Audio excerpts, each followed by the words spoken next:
நீ ஆர்ட்ஸ் தானடா படிச்ச, எப்படி ஐடில வேலை பார்க்குற? எந்த டிகிரினாலும் பரவாயில்லண்ணா. சென்னையில் இருக்க எஸ்எல்ஏ ஐடி ட்ரைனிங் இன்ஸ்டியூட் தான் நான் ட்ரைனிங் எடுத்தேன். மாதம் 30,000 சம்பாதிக்கிறேன். சூப்பர்டா. For IT training and placement contact 8870767784.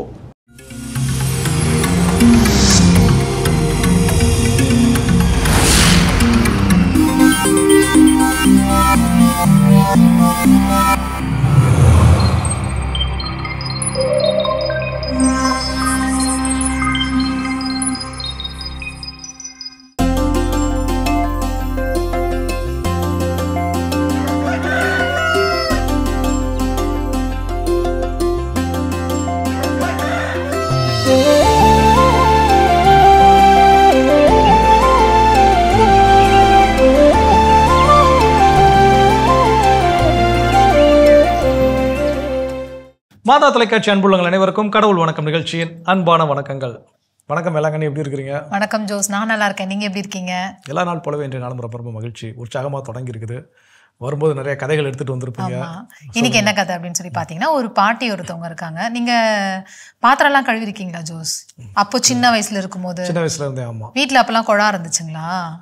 அது என்னன்னா, ஒரு பக்கெட்ல தண்ணி தனியா அந்த சிங்க் கிட்ட பிடிச்சி வச்சிருவாங்க, அதுல கழுவி. அப்போ அந்த மாதிரி இருந்துச்சு. இந்த பாட்டி வந்து கொஞ்சம் முன்னாடி வாழ்ந்ததுனால அவங்க வந்து அந்த தண்ணி கிணறு இருக்கும் இல்லையா, அந்த கிணத்துல இருந்து தண்ணி சேர்ந்து கழுவணும். அதனால பாத்திரத்தை எல்லாம் வீட்டுல இருந்து கொண்டு வராங்க, அந்த கிணத்துக்கு வச்சு கழுவலாம் அப்படின்னு சொல்லிட்டு வந்து தண்ணி எடுக்கிறதுக்காக பாக்குறாங்க. வாளியை காணும், வெறும் கயிறு மட்டும் தான் தொங்கிட்டு இருக்கு. அவங்க ஒரு மாதிரி அப்செட் ஆயிட்டாங்க. ஏன்னா அவங்க ஒரு பிளான் வச்சிருப்பாங்களே, இதை முடிச்சுட்டு இதை செய்யணும் அதை செய்யணும்னு சொல்லிட்டு.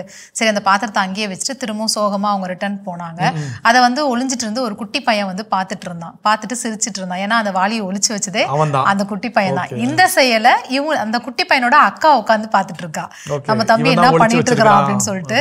ஏன் அவன் இப்படி பண்ணிட்டு இருக்கான், அந்த பாட்டி ரொம்ப மனசு வருத்தப்பட்டு போறாங்களே அப்படின்னு சொல்லி அவனுக்கு புரிய வைக்கணும் அப்படிங்கிறதுக்காக அடுத்த நாள் குட்டி பையன் எழுந்து ஸ்கூலுக்கு ரெடி ஆகிட்டு இருக்கான். இல்ல, ஐடி கார்டு எடுத்து ஒளிச்சு வச்சுட்டாங்க. அவன் வந்து கத்துறான், நான் பெஞ்ச் மேலதான் வச்சிருந்தேன், எங்க போச்சு, நான் ஏற்கனவே ரொம்ப லேட்டா போயிட்டு ரெடி ஆயிட்டு இருக்கேன், நான் போன ஐடி கார்டு இல்லாம என்னால உள்ள போக முடியாது, வெளியே நிக்க வச்சிருவாங்க, எங்க போச்சு அப்படின்னு சொல்லிட்டு தேடி கத்திக்கிட்டு இருக்கான். உடனே அவங்க அக்கா கொஞ்ச நேரம் இருந்து ஒளிஞ்சிருந்து பார்த்துட்டு அவன் அழுவே ஆரம்பிச்சிடான். அப்பதான் வராங்க.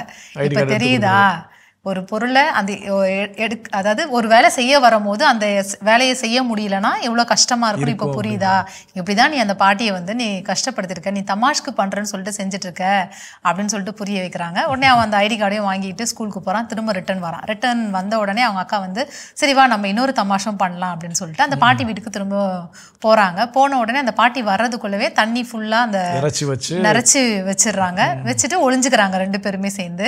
அப்ப அந்த பாட்டி வந்து வராங்க. ஏன்னா அவங்க ரொம்ப டயர்டா இருக்காங்க, ஈவினிங் டைம் வர, சரி தண்ணி சேர்ந்து வர நம்ம பாத்திரம் கழுவணும் அப்படின்னு சொல்லிட்டு யோசிச்சுக்கிட்டே வராங்க. வரதை பார்த்துட்டு இருக்காங்க இவங்க ஒளிஞ்சிட்டு இருந்து. பார்த்த உடனே அந்த பாத்திரத்துல ஃபுல்லாவே தண்ணி இருக்குது. அவங்களுக்கு ரொம்ப சந்தோஷமாயிடுது. அப்புறம் உட்கார்ந்து அந்த பாத்திரம் கழுவும், அது ஒரு நம்ம செய்ய வேண்டிய வேலை நமக்கு முன்னாடி அப்படின்னு நமக்கு ஒரு ஹாப்பினஸ் இருக்கும்ல, அதே மாதிரி ஒரு ஹாப்பினஸ் அந்த பாட்டி முகத்துல அவங்க ரெண்டு பேருமே பாக்குறாங்க. அவங்க பாத்திரம் கழுவிட்டு வீட்டுக்கு போகும்போது அதே ஹாப்பினஸோட திரும்ப போறாங்க. அதை உட்கார்ந்து இவங்க தானே அதை நிரப்பி வச்சாங்க. அதனால இவங்க அந்த பாட்டியை விட இவங்க ரெண்டு பேருக்கும் பெரிய ஒரு சந்தோஷமா இருக்குது. அப்போ வந்து சொல்றா, இப்ப தெரியுதா நம்ம வந்து அதாவது தமாஷ்க்கு பண்றோம்னு சொல்லி பண்றோம், ஆனா பண்றது வந்து அவங்களுக்கு எவ்வளவு ஹர்ட்டிங்கா இருக்கு. அதுவே அவங்க சந்தோஷப்படுற மாதிரி நம்ம வந்து தமாஷ் அப்படின்னா நிச்சயம் அவங்களுக்கு அது மகிழ்ச்சியை கொடுக்கும். அதாவது பிறர் அறியா வண்ணம் தீங்கு செய்வதை காட்டிலும் பிறர் அறியா வண்ணம் அவர்களுக்கு நன்மை செய்கின்ற பொழுது அதனால் ஏற்படக்கூடிய மகிழ்ச்சி அவங்களுக்கும் பெருசா இருக்கும், நமக்கும் பெருசா இருக்கும். சிறப்பான கதை, சிறப்பான சிந்தனையோட நாளை தொடங்கலாம். இப்ப ஆலய தரிசனம் பார்க்கலாம். ஓகே.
தரிசனம் பகுதியை பார்த்துட்டு வந்துட்டோம். சூப்பரான ஒரு குட்டி ஸ்டோரியோட வந்து நாளை ஸ்டார்ட் பண்ணியிருக்கோம் ஜோஸ். எல்லா இடத்துலையுமே இந்த ஜோக் பண்றது, ஹியூமர், அந்த குரூப்ல யாராவது ஒருத்தர் இருப்பாங்க இல்லையா, அது அதெல்லாம் இருக்கும். பட் அவங்க வருத்தப்படாத அளவுக்கு, அவங்க கஷ்டப்படாத அளவுக்கு நம்ம வந்து அந்த சந்தோஷத்தை, அந்த ஒரு தமாஷை வந்து நம்ம இருக்கணும் அப்படின்னு சொல்லியிருக்கு இந்த கதை.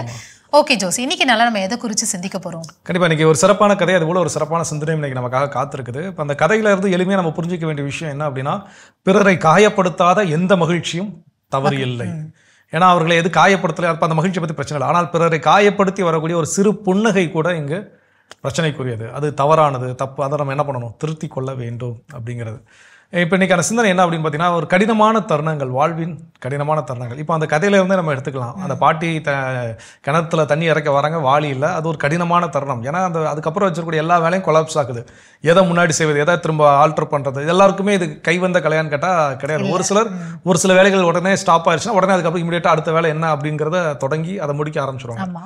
எல்லாராலும் இது செய்ய முடியுமான்னு கேட்டால் கிடையாது. அப்போ அவங்களுக்கு அது கடினமான தருணங்கள். அப்போ அதை அவங்க எப்படி ஹேண்டில் பண்ணுறாங்க, வெறுப்பாக மாற்றுறாங்களா, இன்னொருத்தர் மேலே போய் கோவப்படுறாங்களா, இல்லை அவங்களுக்கு அவங்களே அழுது புழங்கிக்க, இதெல்லாம் ஒவ்வொருத்தருக்கும் வேறுபடும். அப்போ அந்த போல அந்த கடினமான தருணங்களில் என் வாழ்க்கையில் நான் இருக்கிறேன். ஏதோ ஒன்று நான் எதிர்பார்க்கிறேன், அது எதிர்பார்த்த மாதிரி நடக்கலை. ஏதோ ஒன்று நான் திட்டமிட்டு செஞ்சிருக்கிறேன், இது வரைக்கும் எல்லாம் கரெக்டாக போச்சு, திடீர்னு எதிர்பாராத வண்ணம் நான் திட்டமிட்ட எதுவுமே என்ன ஆகலை, எதிர்பார்த்த போல நடக்கலை. ஸோ இப்படிப்பட்ட கடினமான தருணங்களில் நான் வளர்ச்சி அடைவது எப்படி, அதுலேருந்து வெளியே வர்றது கிடையாது, அந்த சூழலில் இருந்தே நான் வளர்ச்சி அடைவது எப்படி. அப்போ அதில் முதல் விஷயம் சொல்கிற விஷயம், நம்ம எல்லாருக்குமே ஒரு நாளைக்கு மனிதன் எத்தனையோ லட்சக்கணக்கான எண்ணங்களை எண்ணிக்கொண்டிருக்கிறான் அப்படின்னு வந்து சொல்கிறாங்க. அப்போ இது எல்லாத்தையும் நம்மளால ரெக்கார்ட் பண்ண முடியுமான்னு கேட்டால் பண்ணவும் முடியாது. நம்ம கொஞ்ச நேரம் கழிச்சு நம்ம என்ன யோசிச்சு பார்த்தா கூட அது என்ன யோசிச்சோங்கிறதே தெரியாது. வீட்டை விட்டு வெளியே போயிருப்போம், ஐயோ மறந்து வச்சுட்டோமே, வீட்டுக்குள்ள வந்த உடனே எதை மறந்து வச்சோம் அப்படின்னு யோசிப்போம். அவ்வளோதான் நம்மளுடைய எண்ணங்களுக்கு இருக்கக்கூடிய ஒரு ஆற்றல். அப்போ எது எனக்கு தேவையானதாக இருக்கிறதோ, இந்த கடினமான சூழலில் இருந்து நான் வெளிவருவதற்கு, வளர்ச்சி அடைவதற்கு எது எனக்கு தேவையாக இருக்கிறதோ, நான் என்ன ஓட்டங்களை என் மனதில் ஓடிக்கொண்டிருக்கு. ஓகே, இப்படி ஒரு தப்பாயிருச்சு, பைக்கில் நான் வந்திருக்கிறேன், பைக்கில் என்ன பண்ணல, பெட்ரோல் ஃபில் பண்ண மறந்தாச்சு, நடுவழியில் நான் பாதியில் நிற்கிறேன். இப்போ நான் அடுத்து என்ன ஓட்டங்கள் என்னவா இருக்கும் அப்படின்னு பார்த்தீங்கன்னா, நியரஸ்ட் பெட்ரோல் ஸ்டேஷன் எங்கே இருக்குது, அருகாமையில் இருக்கக்கூடிய பெட்ரோல் ஸ்டேஷன் எங்கே இருக்குது அப்படின்னு நினைக்க தோணும். இல்லை அப்படின்னா இந்த அருகாமையில் என் ஃப்ரெண்ட்ஸ் கூப்பிட்டு உடனே வரக்கூடிய தூரத்தில் யார் இருக்கிறாங்க. ஸோ அப்போ இதுதான் நம்முடைய என்ன ஓட்டங்களாக இருக்கும். அப்போ அதுபோல் நான் எப்போல்லாம் பிரச்சனையில் நான் சிக்கி கொண்டு இருக்கிறேனோ அந்த நேரங்கள், அந்த டைம் வெளியே வருவதற்கு என்ன ஓட்டம் என்ன வருகிறது, அதில் நான் ஃபோக்கஸ் பண்ணணும். ஒருவேளை நான் அதை மறந்துடுவேன். இப்போ இது சின்ன விஷயத்துக்கு ஓகே உடனே ஃபோன் பண்ணுறோம், வந்துருவாங்க. இல்லை வண்டியில் யார்கிட்ட ஒரு ஹெல்ப் கேட்குறோம், அவங்க என்ன பண்ணுறாங்க, கூட்டு போய் நம்மளை பெட்ரோல் ஸ்டேஷனில் தள்ளிட்டு கொண்டு போய் விடுறாங்க. ஓகே, பெரிய பெரிய விஷயங்கள் இருக்கிறப்ப இதெல்லாம் என்ன பண்ணுவோம், நம்ம மறந்துடுவோம். இதெல்லாம் செய்யணும் வைக்கணும் அப்படின்னு நினச்சிருப்போம், ஆனால் என்ன பண்ணுவோம், மறந்துடுவோம்.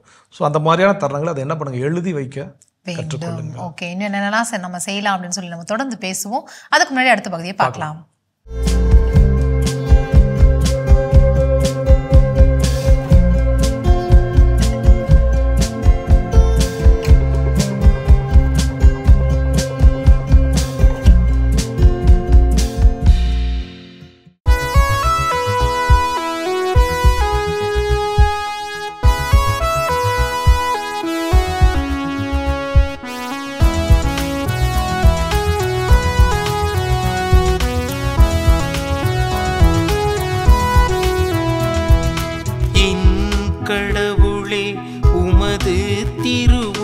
நிறைவேற்ற இதோ வருகின்றேன் என் கடவுளே, உமது திருவுளம் நிறைவேற்ற இதோ வருகின்றேன். பலியையும் காணிக்கையையும் நீர் விரும்பவில்லை, எரிபலியையும் பாவம் போக்கும் பலியையும் நீர் கேட்கவில்லை. ஆனால் என் செவிகள் திறக்கும்படி செய்தி, எனவே இதோ வருகின்றே. என் கடவுளே, உமது திருவுளம் நிறைவேற்ற இதோ வருகின்றேன். என் கடவுளே, உமது திருவுளம் நிறைவேற்ற இதோ வருகின்றேன். என்னை குறித்து திருநூல் சுருளில் எழுதப்பட்டுள்ளது. என் கடவுளே, உமது திருவுளம் நிறைவேற்றுவதில் நான் மகிழ்ச்சி அடைகின்றேன். உமது திருச்சட்டம் என் உள்ளத்தில் இருக்கின்றது என்றே நான். என் கடவுளே, உமது திருவுளம் நிறைவேற்ற இதோ வருகின்றேன் வருகின்றேன். என் கடவுளே, உமது திருவுளம் நிறைவேற்ற இதோ வருகின்றேன் வருகின்றேன்.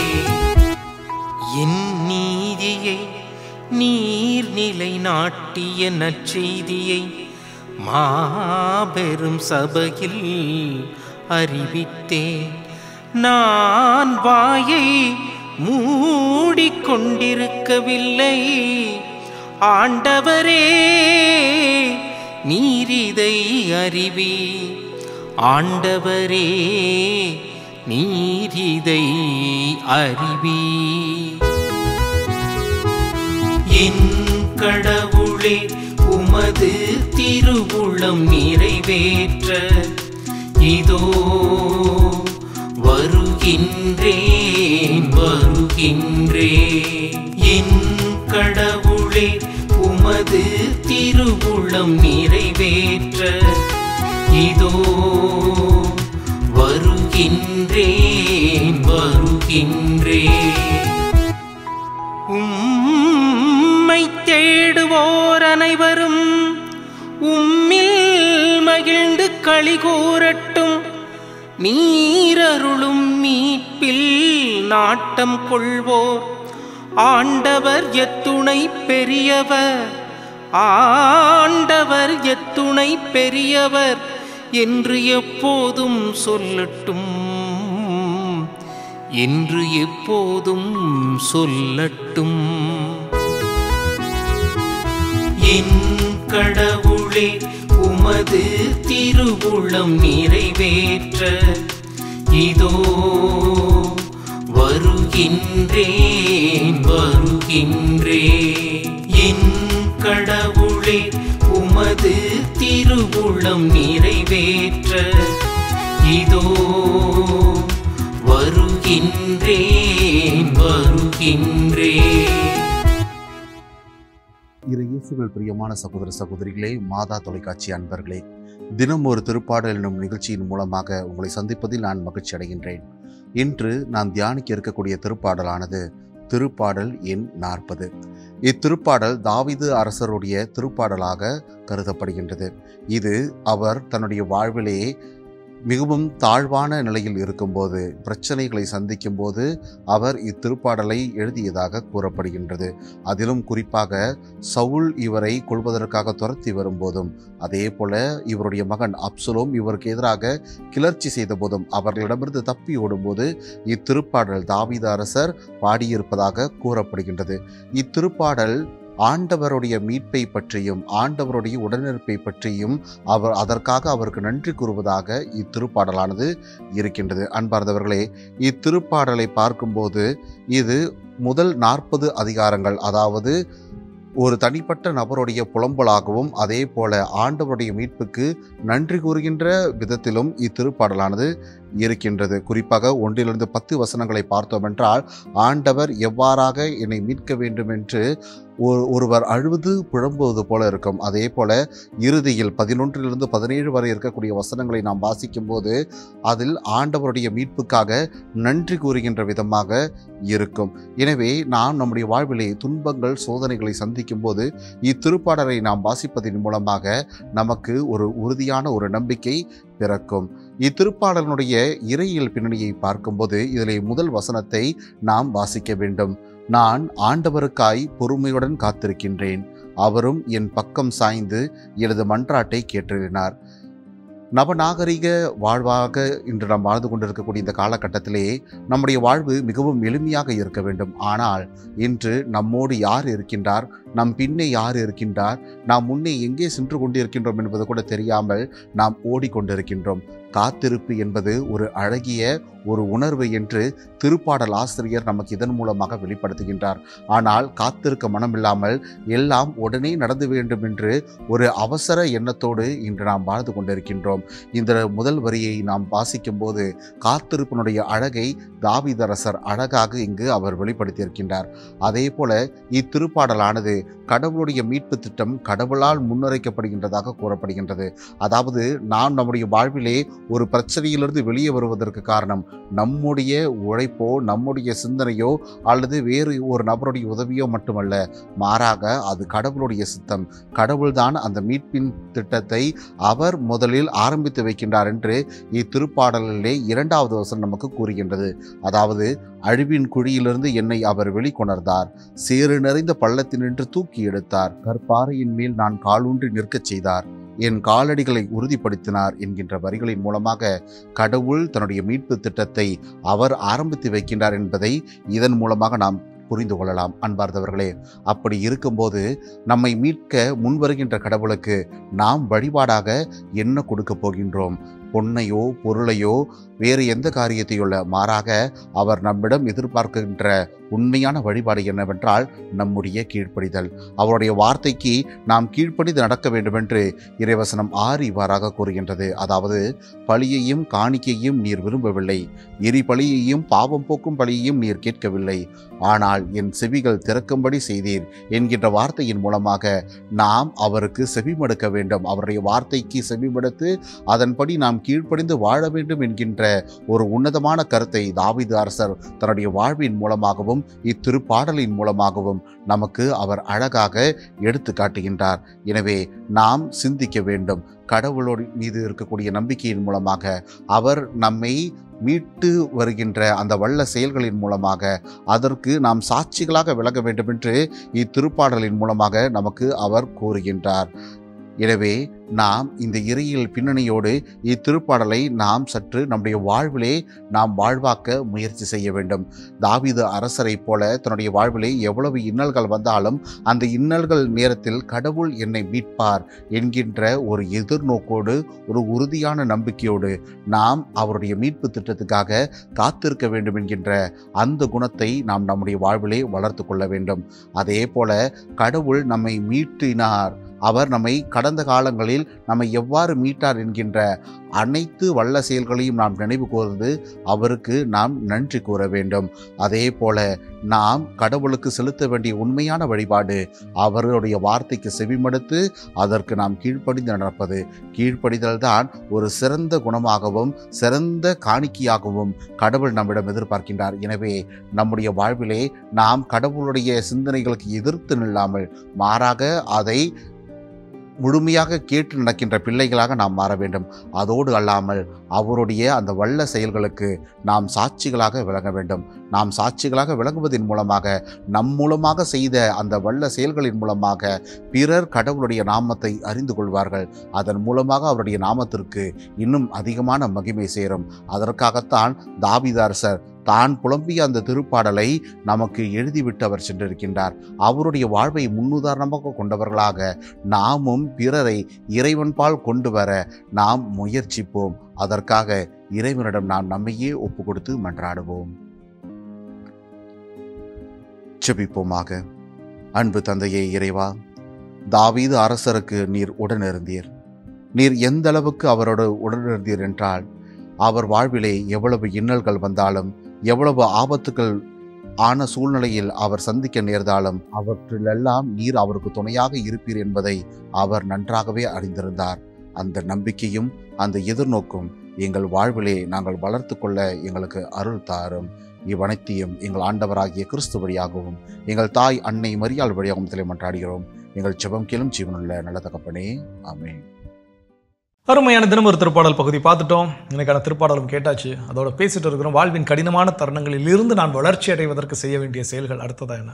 அடுத்ததா வந்து ஸ்டார்ட் யுவர் ஃபிட்னஸ் ரொட்டீன் அப்படின்னு சொல்றாங்க. இப்போ ஒரு பிரச்சனையில நம்ம மாட்டிக்கிட்டோம், ஒரு கடினமான ஒரு சூழ்நிலையில இருக்கோம் அப்படின்னும் போதே ஆட்டோமேட்டிக்கா நமக்கு வந்து நிறைய யோசிப்போம். அதனால தூக்கம் இருக்காது, நம்ம ஹெல்த்தை பத்தி நம்ம கவலைப்பட மாட்டோம், சாப்பிட மாட்டோம், பசிக்காது. ஸோ இந்த மாதிரி சில பேர் பிரச்சனையில இருக்கும்போது தான் நிறைய பேர் சாப்பிடுவாங்க, அவங்க வேற கேட்டகரி. அதுலயும் நிறைய சாப்பிடுவாங்க, அதுலயும் ப்ராப்ளம் இருக்கு.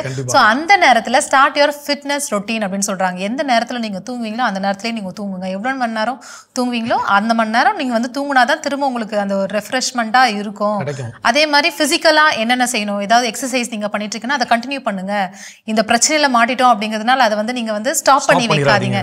எதெல்லாம் ரெகுலரா நம்ம மனசுக்கு என்ன தேவையோ, நம்மளுடைய உடலுக்கு என்ன தேவையோ, எக்ஸசைஸ்னா எக்ஸசைஸ், மெடிடேஷன், மனசுக்கு வந்து மெடிடேஷன் தேவைப்படுது, ப்ரேயர் பண்ணா நல்லா இருக்கும், இல்ல சாப்பல் போயிட்டு வந்தா நல்லா இருக்கும், இல்ல ஒரு திருத்தலத்துக்கு போயிட்டு வந்தா நீங்க நல்லா ஃபீல் பண்ணுவீங்க அப்படின்னு நினைச்சீங்கன்னா அதையும் நீங்க வந்து செய்யுங்க அப்படின்னு சொல்றாங்க. கண்டிப்பா நீங்க சொல்லும்போது சமூக வலைதளத்துல பார்த்த ஒரு காணொளி, இந்த பவுன்சர்ஸ் பாய்ஸ் அப்படின்னு சொல்லுவாங்க, பாதுகாப்புக்காக உடனே பாத்தீங்கன்னா வாட்ட சாட்டமா இருப்பாங்க பயங்கரமா. அப்போ அதில் ஒரு சிலர் அவங்களோட லைஃப் எக்ஸ்பீரியன்ஸ் எல்லாம் ஷேர் பண்ணுற மாதிரி ஒரு வீடியோஸ் ஒன்று பார்த்தா, அப்போ அதில் ஒருத்தர் சொன்னார், அவர் ஆக்சுவலாக பவுன்சர்ஸ் ஆகணும் அப்படிங்கிறது அவருடைய ஐடியா இல்லையா.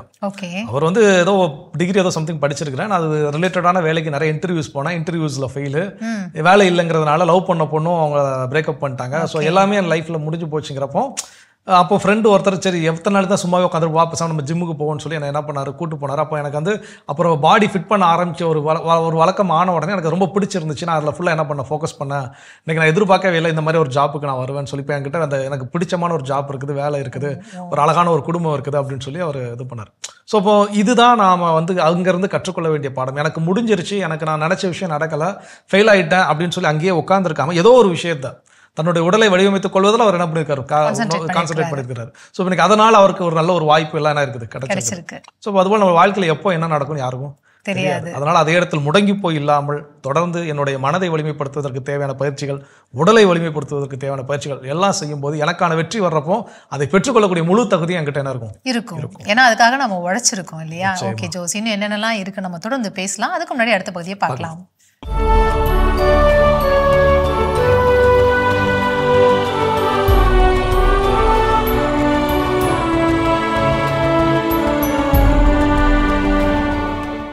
அக்டோபர் 21. புனித லௌரா. கொலம்பியா நாட்டிலுள்ள ஜெரிகோவில் வாழ்ந்த ஜுவான் தே லா குரூஸ் மொந்தோயா சார்லஸ் உபோக்கி பெற்றோருக்கு கிபி 1874 பிறந்தார். லௌரா சிறுவயதிலேயே தன் தந்தையினை இழந்து தன் பாட்டியின் வீட்டில் வளர்ந்த இவர் தன் 16வது வயதில் தொடக்க கல்வி ஆசிரியராக பணிபுரிந்து தன் குடும்ப பொறுப்பினை சுமந்தார். புனித மரியன்னையிடம் அதீத பக்தி கொண்டிருந்த லௌரா தன்னை இறைவனுக்கு அர்ப்பணிக்க விரும்பி கார்மல் கன்னியர் சபையில் சேர்ந்து அருட்சகோதரியானார். தென்னாப்பிரிக்காவில் வாழ்ந்த இந்தியர்களின் உரிமைகள் மறுக்கப்படுவதை அறிந்த அருட்சகோதரி லௌரா இந்திய மக்களுக்கும் அந்நாட்டில் வாழ்ந்த ஏழை மக்களுக்கும் உதவி செய்ய வேண்டும் என்ற நோக்கில் கிபி 1914 மே மாதம் 14 Congregation of Missionary Sisters of Immaculate Mary and of Saint Catherine Siena என்ற துறவற சபையினை தொடங்கினார். 4 அருட்சகோதரிகளுடன் தென்னாப்பிரிக்கா சென்ற இவர் அங்கிருந்த இந்திய மக்களுக்கும் ஏழைகளுக்கும் உதவிகள் செய்து இந்தியர்களின் உரிமைக்காக போராடினார். எளிய மக்களுக்கும் உரிமை இழந்தோருக்கும் உதவிகள் செய்து அரவணைத்ததினால் அந்நாட்டு மக்களால் குற்றம் சுமத்தப்பட்ட அருட்சகோதரி லௌரா அனைத்து பழிகளையும் ஆண்டவரிடம் அர்ப்பணித்து அம்மக்களுக்காக ஜெபித்தார். தன் வாழ்வின் இறுதி 9 ஆண்டுகள் சக்கர நாற்காலியில் அமர்ந்தபடி ஆண்டவரின் பணிகளைச் செய்து வந்த அருட்சகோதரி லௌரா கிபி 1949 அக்டோபர் 21 விண்ணகம் சென்றார். தென்னாப்பிரிக்காவில் உரிமை இழந்த இந்திய மக்களுக்காகவும் எளிய மக்களின் நல்வாழ்விற்காகவும் தன்னை அர்ப்பணித்து ஆண்டவரின் பணிகளைச் செய்த அருட்சகோதரி லௌராவினை திருத்தந்தை பிரான்சிஸ் 2013ஆம் ஆண்டு மே மாதம் 12ஆம் நாள் புனிதராக உயர்த்தி ஆதரவற்ற குழந்தைகளின் பாதுகாவலராக அறிவித்தார். புனித லௌராவின் திருவிழாவினை கொண்டாடுகின்ற நாம் 21 நாடுகளில் இறைப்பணிகளை செய்து வரும் இவர் நிறுவிய மிஷனரி சிஸ்டர்ஸ் ஆஃப் இம்மாக்குலேட் சபைக்காகவும் அச்சபையின் சகோதரிகளுக்காகவும் ஆண்டவரிடம் ஜெபிப்போம். சிறப்பான இன்றைய புனிதர் பகுதியை பார்த்துட்டு வந்துட்டோம். இன்னைக்கு வந்து கடினமான சூழ்நிலையில நம்ம இருக்கும் போது நம்மளுடைய அந்த இடத்துல இருந்து நம்ம எப்படி வளர்ச்சி அடையலாம் அப்படின்னு சொல்லி பேசிட்டு இருக்கோம் ஜோஸ். அடுத்ததான் நம்ம என்ன செய்யணும்? ஸோ இப்போ சொல்லக்கூடிய விஷயம் ரொம்ப ரொம்ப முக்கியமான விஷயம், இந்த டீடாக்ஸ் அப்படின்னு சொல்லுவாங்க. அதாவது ஒரு உடம்புல விஷம் ஏறிடுச்சு, அப்போ அந்த விஷத்தை இறக்குறதுக்கு பேர் டீடாக்ஸ் அப்படின்னு சொல்லுவாங்க. அதுபோல் டிஜிட்டல் டீடாக்ஸ் அப்படின்னு சொல்லி இன்னைக்கு வந்து ரொம்ப ஃபெமிலியராக எல்லா இடங்கள்லையுமே இது பரவலாக்கமாக பேசப்படுகிறது. என்ன டிஜிட்டல் டீடாக்ஸ் அப்படின்னா, நம்ம இணையதளத்தின் வாயிலாக இன்னைக்கு மொபைல் ஃபோனில் இன்டர்நெட்டை பயன்படுத்த ஃபெசிலிட்டி என்னைக்கு வந்துச்சோ அன்னையில இருந்து இப்போது நான் எனக்கு கல்லூரி படிக்கின்ற காலத்தில் நல்லா ஞாபகம் இருக்குது, 98 ரூபாய்க்கு ரீசார்ஜ் இருக்கும். அந்த 98 ரூபாய்க்கு ரீசார்ஜ் பண்ணால் ஒரு மாதத்துக்கு 2 GB டேட்டா கொடுப்பாங்க ஒரு மாதத்துக்கு.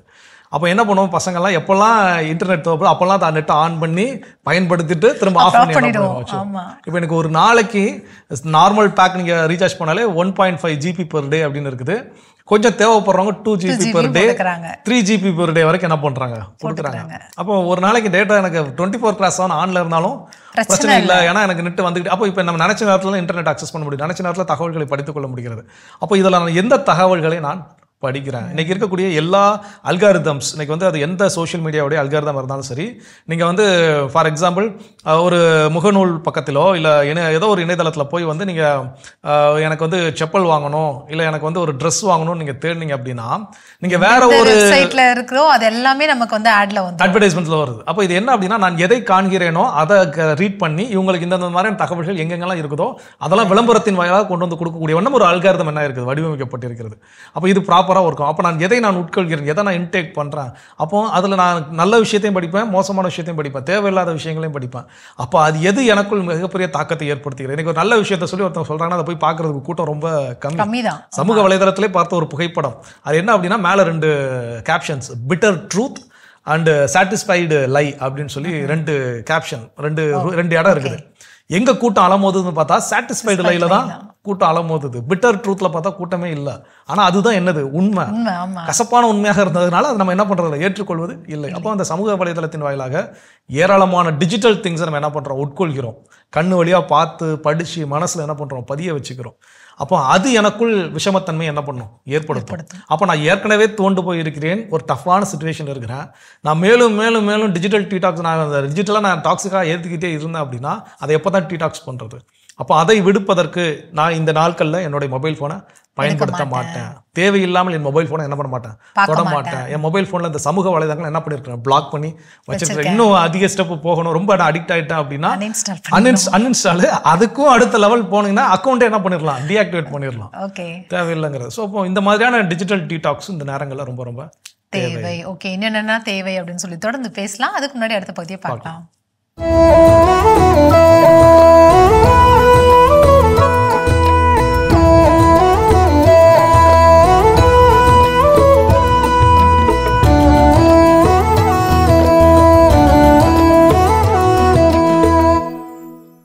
மாவீரன் அலெக்சாண்டர் பல நாடுகளை வென்று வெற்றி களிப்பில் நாடு திரும்பிக் கொண்டிருந்த நேரம் அது. கடுமையான விஷக்காய்ச்சலால் பாதிக்கப்பட்டார். உடன் வந்த வைத்தியர்கள் கூட கைவிட்டு விட்ட நிலையில் இனி பிழைப்பது அரிது என்ற அந்த நேரத்தில் தன் தாயை பார்க்க ஏங்கினார். இவ்வுலகின் நீள அகல பாதையை அளந்து விட்ட முனம் அவ்வுலக பாதையில் அடியெடுத்து வைப்பது போல உணர்ந்தார். இவ்வுலக கையாலாகாத தனத்தை கண்டுகொண்டார். உடனே தனது தளபதியை அழைத்தார். தனது 3 கடைசி ஆசைகளை அறிவித்தார். 1, என் சவப்பெட்டியை மருத்துவர்கள் தான் சுமந்து செல்ல வேண்டும். 2, வீடு முதல் இடுகாடு வரை என் இறுதி ஊர்வல பாதை முழுக்க நான் கவர்ந்து வந்த முத்து மணி வைரங்களை நவரத்தினங்களை வீசி வர வேண்டும். ஆசை 3, என் 2 கைகளும் வெளியே தெரியும்படியாக என்னை சவப்பட்டியில் வைத்து மூட வேண்டும். ஏனென்று கேட்டு நின்ற தளபதியிடம் அவர் சொன்னார், விளக்கினார், நான் என் வாழ்வில் கற்றுக்கொண்ட 3 பாடங்களைத்தான் அப்படியே மக்களுக்கு விட்டு செல்ல விரும்புகிறேன். பாடம் 1, எப்பேற்பட்ட மன்னனாக இருந்தாலும் வைத்தியர்கள் கைவிடும் நிலை வரும். எனவேதான் அவர்களையே தூக்கி வரச் சொன்னேன். பாடம் 2, ஒரு குண்டு மணி தங்கம் கூட செத்தபின் உன்னோடு வரப்போவதில்லை. எனவேதான் அவற்றை ஊர்வலப் பாதையில் இறைத்து விடச் சொன்னேன். பாடம் 3, இந்த பூமிக்கு வெறும் கையனாக வந்தேன், வெறும் கையனாகவே போகிறேன். எனவேதான் வெறுங்கைகள் வெளியே தெரியும்படி சவப்பெட்டியை மூடச் சொன்னேன். இவ்வுலகை வென்றவனை அவ்வுலகம் வென்றுவிட்டதே. முற்று பெற்ற சுவாச காற்றுடன் உன் சுவிஸ் வங்கி கணக்கும் பெற்று விடுமே. இது ஏன் இந்த சுரண்டல் மண்டைகளுக்கு புரிகிறதில்லை? எச்சில் பட்ட வாழை தூக்கி எறியப்படுகிறது, எச்சில் பட்ட பணமோ பையில் பத்திரப்படுத்தப்படுகிறது. அதுதான் பணத்தின் மகிமை. காலம் போன கடைசியில் பட்டினத்தாரின் இந்த வரிகள் படிப்பினையாயிருக்கும் எல்லோருக்கும். கல்லா பிழையும் கருதா பிழையும் கசிந்துருகி நில்லா பிழையும் நினையா பிழையும் நின்னஞ்சு எழுத்தை சொல்லா பிழையும் துதியா பிழையும் தொழா பிழையும் பொறுத்தருள்வாய் கட்சியேகம்பரனே. மாதா டிவி மனிதமே, நினைத்தது நடக்கும் போது அறிவே பெரிதாக தெரியும், நினைத்தது நடக்காத போது நம்பிக்கையே பெரிதாக தெரியும். எதிர்பாராதது நடந்துவிட்டால் தெய்வம் பெரிதாக தெரியும், எதிர்பார்த்தது இடைப்பட்டால் ஞானம் பெரிதாக தெரியும். திறமை செயல் இழந்து போகும்போது ஊழ்வினை பெரிதாக தெரியும். பெரிதாக தெரிந்தது எல்லாமே சிறிதாகும் போது உன்னையே உனக்கு தெரியும். உன்னையே உனக்கு தெரியும் போது உன்னுள் இருக்கும் கடவுள் பெரிதாய் தெரியும். அருமையான கதைகள் 1000 பகுதி பார்த்துட்டோம். எனக்கான கதையும் சிந்தனையும் கேட்டாச்சு. அதோட நம்ம பேசிட்டு இருக்கிறோம் இன்னைக்கு கடவுள் வணக்கம் நிகழ்ச்சியில். நம்முடைய வாழ்க்கையில் கடினமான தருணங்களில் நாம் பயணப்பட்டு கொண்டிருக்கின்ற பொழுது அதிலிருந்து வளர்ச்சி அடைவது எப்படி அப்படின்னு பேசிட்டு இருக்கிறோம். அடுத்ததான் வந்து travel or explore to the new places அப்படின்னு சொல்றாங்க. நியூ பிளேசஸ் அதை நம்ம ஏற்கனவே ஒரு கஷ்டத்தில் தான் இருப்போம். மேபி அந்த நேரத்தில் நம்ம கிட்ட காசு இல்லாமல் இருக்கலாம், இல்லை மனசு இல்லாமல் இருக்கலாம், எல்லாரையும் கூப்பிட்டு போகணுமா, இல்லை நம்ம மட்டும் போயிட்டு நிறைய யோசிக்கலாம். ஆனால் ட்ராவல் டு அ நியூ பிளேசஸ்னா அது எங்கேயாவது ஒரு லாங் ட்ராவல் தான் போகணும், ரொம்ப தூரமாக தான் போய் பார்த்துட்டு வரணும், அது ஃபேமிலியோடு தான் போகணும்லாம் அவசியம் கிடையாது. யாருக்கு அவசியமோ உங்களுக்கு தேவை, நீங்கள் இந்த விஷயத்துலேருந்து கொஞ்சம் வளர்ச்சி அடையணும், இந்த தாட்ஸ்லாம் கொஞ்சம் யோசிக்காமல் இருக்கணும் அப்படின்னு நீங்கள் ஃபீல் பண்ணுறீங்கன்னா நம்ம பக்கத்துலேயே நிறைய பிளேசஸ் நம்ம டிராவல் பண்ணும்போதே நிறைய சின்ன சின்ன பார்க்லாம் கூட நம்ம விசிட் பண்ணாமலே இருந்திருப்போம், பார்த்துருப்போம். சரி போகலாம், குழந்தைங்களை கூட்டிகிட்டு ஒரு நாள் போகலாம் அப்படின்லாம் யோசிச்சு வச்சுருந்துருப்போம். ஆனால் போயிருந்திருக்க வாய்ப்பு கிடைச்சிருக்கா. ஸோ அந்த நேரத்தில் அந்த மாதிரி எங்கெங்கெல்லாம் விசிட் பண்ணலையோ ஒரு நியூ பிளேசஸ்க்கு நீங்கள் போகும்போது நியூ என்விரான்மெண்டல் இது அந்த விஷயங்கள்லாம் நம்ம பார்க்கும்போது நம்ம ஏற்கனவே நிறைய பிரச்சனைகள் இருக்கு இல்லையா, அந்த நேரத்தில் அந்த பிரச்சனைகள் தெரியவே தெரியாது. ஒரு மாதிரி கிளியர் மைண்ட் வந்து நமக்கு கிடைக்கும். அந்த நேரத்தில் நம்ம யோசிக்கும் போது இதிலிருந்து எப்படி நம்ம வளர்ச்சி அடையலாம், எப்படி இதை கொண்டு போகலாம் அப்படிங்கிற தாட் வந்து நமக்கு கிடைக்கும் அப்படின்னு சொல்றாங்க. கண்டிப்பா லைஃப் சேஞ்ச். இதை வந்து புரிந்து கொள்வதற்கு கடினமாக இருந்தாலும் இதை வெகு அண்மையில் ஒரு மிகப்பெரிய பிரபலமான ஒரு காமெடி நடிகருடைய ஒரு இன்டர்வியூல அவரே இதை என்ன பண்ணிருக்காருன்னா எக்ஸ்பீரியன்ஸ் ஆனதை சொல்லியிருக்கிறாரு. யோகி பாபு எல்லாருக்கும் தெரியும். அப்போ அவர் வந்து அவருடைய லைஃப்ல அவர் சொல்லியிருக்கிறாரு ஒரு இன்டர்வியூ, வெரி ரீசன்ட் இன்டர்வியூ, யூடியூப்ல கூட இருக்கும். எனக்கு வேலை கிடையாது, நான் டிவி சீரியல்ஸ் பண்ணேன், அது பெரிய லெவலில் ரீச் ஆகி எனக்கு பேர் கொடுக்கல, என் சொந்தக்காரங்க என்னைய மதிக்கலை, வீட்லேயுமே எனக்கு மரியாதை கிடையாது, என் ஃப்ரெண்ட்ஸ் கிட்ட பேச போனால் கூட என்னை அவாய்ட் பண்ணுற மாதிரி தான் அவங்கெல்லாம் நடந்துக்குவாங்க. அப்போ இது எவ்வளோ கடினமான தருணம். ஒரு மனுஷன் நிராகரிக்கப்படக்கூடிய இடம், எல்லா இடங்களையும் நிராகரிக்கப்படக்கூடிய இடம். நான் எங்கே போய் பேசினாலும் என்கிட்ட மூஞ்சி கொடுத்து என்ன பண்ண மாட்டாங்க, பேச மாட்டாங்க, பழக மாட்டாங்க. அப்படியே பேசினாலும் எனக்கு மரியாதையோடு என்ன பண்ண மாட்டாங்க, ட்ரீட் பண்ண மாட்டாங்க. இப்படிப்பட்ட சூழலில் இருக்கின்ற பொழுது ஒரு நாள் எல்லாம் வெறுத்து போய் இது கடினமான தருணங்கள் இருக்குது அப்படின்னு சொல்லிட்டு ஒரு கோவிலுக்கு செல்வோம் அப்படின்னு சொல்லி அங்கே இருக்கக்கூடிய அவருக்கு பிரசித்தி பெற்ற ஏதோ ஒரு இடத்துக்கு என்ன பண்ணியிருக்கிறாரு, போயிருக்கிறாரு. போய் அங்கே நான் வந்து தூங்குறது கூட எனக்கு என்ன ரூம் போடுறது கூட கையில் என்ன கிடையாது, காசு கிடையாது, நான் போய் தூங்குறதுக்கு. நான் அங்கே வெட்ட வெளியில் படுத்து தூங்கி நான் ப்ரேயர் பண்ணிட்டு வந்தேன். அங்கே சென்று வந்த பிறகு என் வாழ்க்கையில் மிகப்பெரிய மாற்றங்கள் நடக்க ஆரம்பிச்சது. இன்றைக்கி யாரெல்லாம் என்னை மரியாதை இல்லாமல் பேசினாங்களோ, மரியாதை நடத்த எல்லாரும் என்ன பண்ணுறாங்க, மரியாதையாக ட்ரீட் பண்ணுறாங்க. எப்பண்டா என்னை பார்ப்பேன், எப்பண்டா என்கிட்ட பேசணும்னு என்ன பண்ணுறாங்க, வெயிட் பண்ணுறாங்க. So life will change. இது வந்து சும்மா சொன்ன கட்டுக்கதெல்லாம் கிடையாது, ஒரு ரியல் லைஃப்பில் யோகி பாபா அவரோட பேரை சொல்லி சொல்கிறேன், அவரோட இன்டர்வியூவில் அவர் சொன்ன விஷயம். ஸோ அப்போ இதுதான் அந்த ட்ராவல் நியூ பிளேஸ். கடினமான தருணங்களில் நீங்கள் சொன்ன மாதிரி ரொம்ப லாங் ட்ரிப்லாம் போகணும்னு அவசியம் இல்லை. நம்ம ஊரில் நம்ம பார்க்காத இடங்கள் எத்தனையோ இருக்குது. அப்போ அந்த இடங்களுக்கெல்லாம் போய் உட்காந்து ஏதோ ஒரு என்வைரன்மெண்ட், நேச்சரோட பேசுறது, ஒரு அமைதியில் இருக்கிறது, இதெல்லாம் எனக்கு ஒரு தெளிவான மனநிலை என்ன பண்ணும் கொடுக்கும். ஸோ அப்போ நான் கடினமான சூழலில் இருந்தாலும் அதிலிருந்து வளர்வதற்கான ஒரு வாய்ப்பாக இது அமையும். சிறப்பு. இன்னும் இது போல வரணும் இந்த விஷயம் இருக்குங்கிறத தொடர்ந்து பேசும். அதுக்கு முன்னாடி அடுத்த பகுதியை பார்க்கலாம்.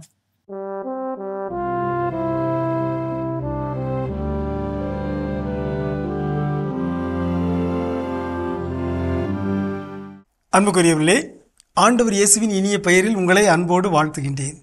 இயேசுவின் ஆளுமை என்னும் தொடரில் இயேசுவின் இரத்தத்தை பற்றி உங்களோடு பகிர்ந்து வருகின்றேன். இயேசுவின் இரத்தத்திற்கும் இயேசுவின் ஆளுமைக்கும் என்ன தொடர்பு? நல்ல ஆளுமைகள் தங்கள் இரத்தத்தையும் சிந்துவதற்கு தயாராக இருக்கிறார்கள். பாரதிதாசனுடைய பாடல் ஒன்றை நான் உங்களுக்கு நினைவுபடுத்துகிறேன். சித்திரச் சோலைகளே உம்மை நன்கு திருத்தைய பாரினிலே, முன்பு எத்தனை தோழர்கள் இரத்தம் சொரிந்தனரோ உங்கள் வேரினிலே என்று அருமையாக தோழர்கள் இரத்தம் சிந்திய தோழர்களுடைய உழைப்பை தியாகத்தை பாராட்டி பாடியிருக்கிறார் பாரதிதாசன்.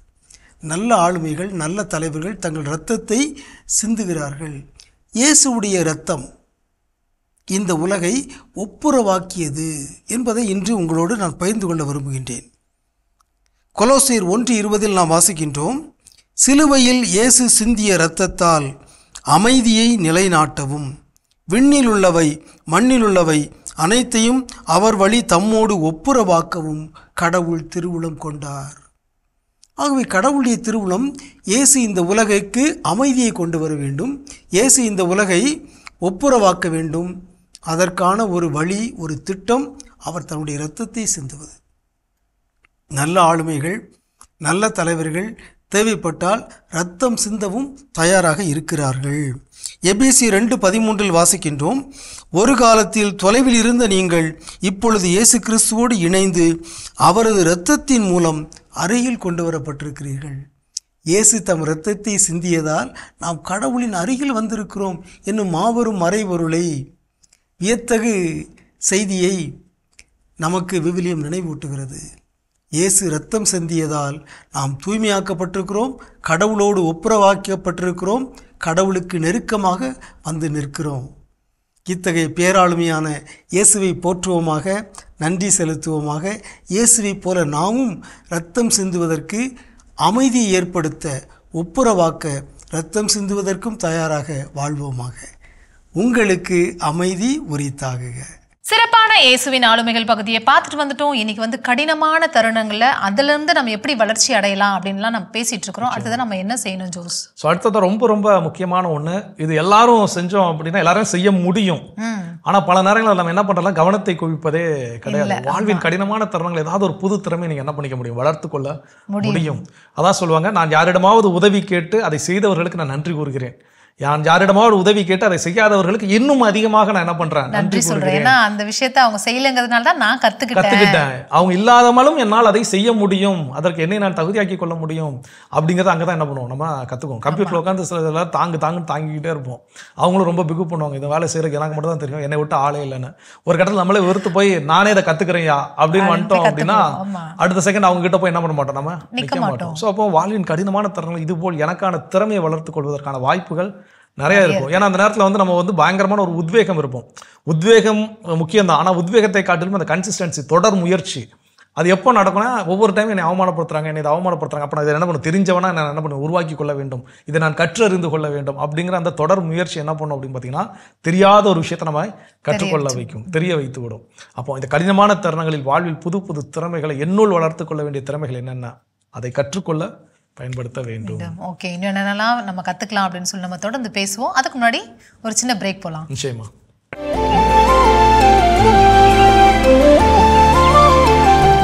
நிகழ்ச்சிகள் உங்களை மீண்டும் அன்புடன் வரவேற்கின்றோம். நீங்கள் பார்த்து கொண்டிருப்பது மாதா தொலைக்காட்சியின் கடவுள் வணக்கம். ஸோ சிறப்பான நாளில் பேசிட்டு இருக்கிறோம் வேளாங்கண்ணி. நம்முடைய வாழ்வின் கடினமான தருணங்களில் நாம் பயணித்துக் கொண்டிருக்கின்ற பொழுது அங்கிருந்தே வளர்ச்சி அடைவது எப்படி அப்படின்னு சொல்லி அதுக்கு என்ன செய்ய சொல்றாங்க? அடுத்ததாக வந்து spend time with family and friends அப்படின்னு சொல்றாங்க. நம்ம அந்த வேலையை குறிச்சே அந்த விஷயத்தை முடிக்கணுங்கிறதுக்காகவே நம்ம வந்து ஃபேமிலி கூடவோ ஃப்ரெண்ட்ஸ் கூடவோ நம்ம வந்து டைம் ஸ்பெண்ட் பண்ணியிருக்கவே மாட்டோம். வேலைன்னு சொல்லிட்டு அந்த வேலையை எப்படியாவது முடிச்சே ஆகணும், நம்ம வளர்ச்சி அடைஞ்சே ஆகணும் அப்படின்னு சொல்லிட்டு போயிட்டே இருக்கிற நேரத்தில் தான் நம்மளால அது ஏதோ ஒரு ப்ராப்ளம்னால ஸ்ட்ரக் ஆகி நிற்போம் இல்லையா? அந்த நேரத்தில் மேபி இது கூட ஒரு லேகாக இருக்கலாம். நம்ம ஃபேமிலியோட டைம் ஸ்பெண்ட் பண்ணாமல் இதை மட்டுமே யோசிச்சுன்னு இருந்ததுனால கூட இந்த ஒரு லேகாக இருக்கலாம். அதனால் நீங்கள் வந்து திரும்பவும் கொஞ்ச நேரம் உட்காந்து உங்கள் ஃபேமிலி ஃப்ரெண்ட்ஸோட டைம் ஸ்பெண்ட் பண்ணுங்கள். அப்படி நம்ம ஸ்பெண்ட் பண்ணும்போது ஒருவேளை அவங்ககிட்ட நம்ம டிஸ்கஸ் கூட பண்ணலாம். இந்த மாதிரி ஒரு பிரச்சனையில் இருக்குது, இது எப்படி கொண்டு போகிறதுன்னு நான் தெரியாமல் இருக்கிறேன் அப்படின்னும் போது அவங்களுமே, ஏன்னா பிரச்சனையில் இருக்கிறவங்களுக்கு வந்து ரொம்ப பெருசாக தெரியும் அந்த பிரச்சனை. ஆனால் அடுத்தவங்க வந்து அதை பார்க்குறப்ப ஈஸியான தீர்வு இவ்வளோதானடா இப்படி பண்ணுறா முடிஞ்சிச்சு அப்படின்னு ஈஸியாக நமக்கு சொல்யூஷன் கொடுத்துருவாங்க. ஆனால் நம்ம என்னன்னா நம்ம சொல்கிறதுக்கு யோசிப்போம், இதெல்லாம் இவங்களுக்கு தெரியுமா, இவங்க கிட்ட எப்படி நம்ம இதை கேட்டு இவங்களால எப்படி சொல்யூஷன் கொடுக்க முடியும், அப்படிலாம் நம்ம சில பேர் யோசிப்பாங்க. ஆனால் அப்படிலாம் கிடையாது. பிரச்சனையில் இருக்கிறவங்களுக்கு தான் அது பெரிய பிரச்சனையாக தெரியும். அடுத்தவங்க பார்வையில் அது வந்து ஈஸியாக எப்படி சால்வ் பண்ணலாம் அப்படிங்கிற ஐடியாவும் இருக்கும்.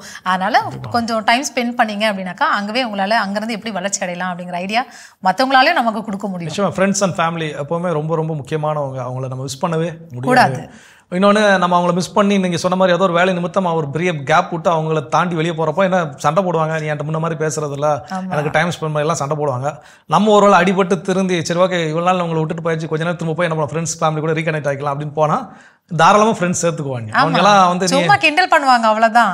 நீ என்ன பெரியவனாட்ட போன இப்போ திரும்பி வந்துட்டு அப்படின்னு கிண்டல் பண்ணுவாங்க. ஆனால் நம்ம சேர்த்துக்கொள்றத கண்டிப்பாக அவங்க மிஸ் பண்ண மாட்டாங்க. ஸோ அப்படிப்பட்ட நண்பர்களோடு இருக்கின்ற பொழுதும் நிச்சயமாக கடினமான தருணங்களிலிருந்தும் வளர்ச்சி அடைய முடியும். சிறப்பு. இன்னும் இது போல வேற விஷயம் இருக்குங்கிறத தொடர்ந்து பேசுவோம். ஓகே.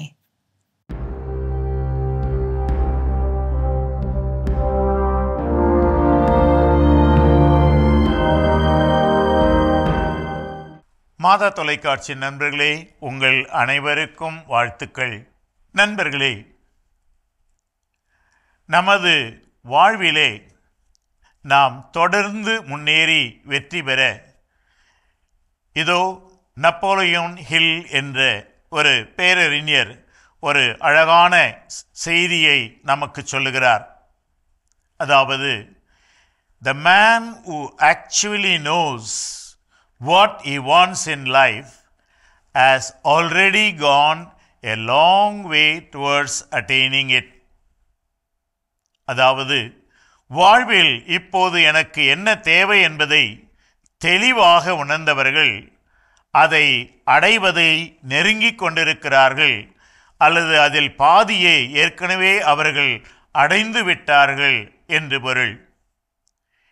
நண்பர்களே, நம்மோடு வாழ்கின்ற மனிதரிடத்திலே நாம் ஒரு சொல்லாடலை அடிக்கடி கேட்டிருக்கிறோம். என்னப்பா எங்கே போயிட்டுருக்கிற? சும்மா போயிட்டுருக்குறேங்க. உட்கார்ந்து இருக்கிறவர் பார்த்து என்னங்க பண்ணுறீங்க? சும்மா உட்கார்ந்துருக்கேன். இப்படி அந்த சும்மா சும்மா என்ற வார்த்தைகளை அடிக்கடி கேட்டிருக்கிறோம். அதற்கு என்ன பொருள்? ஒரு இலக்கு இல்லாத நிலை. இந்த இடத்திலே நான் எதற்கு வந்தேன்? அப்படியே சும்மா வந்தேன். நான் எதை செய்யப்போகிறேன் எனக்கு தெரியல. நான் எதை சாதிக்கப் போகிறேன் அதுவும் தெரியாது. ஏதோ எல்லாரும் செய்கிறாங்க, நானும் செய்கிறேன், அவ்வளோதான். இத்தகைய ஒரு மனநிலை வெற்றியை நமக்கு கொண்டு வருவதில்லை. பாருங்கள், நப்போலியன் சொல்லுகிறார், நான் எதை அடைய விரும்புகிறேன் என்று மிக தெளிவாக உணர்ந்தவர்கள் ஏற்கனவே அதில் பாதியை அடைந்து விட்டார்கள் என்று.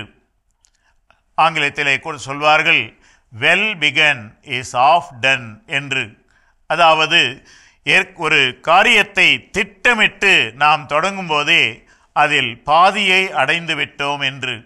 எனவே நாம் வாழ்க்கையினுடைய குறிக்கோள் என்ன, செய்கின்ற செயல்பாடுகளுடைய இலக்கு என்ன என்பதை தெளிவாக உணர்ந்து இருந்தோம் என்றால் அதை அடைவது மிக எளிது.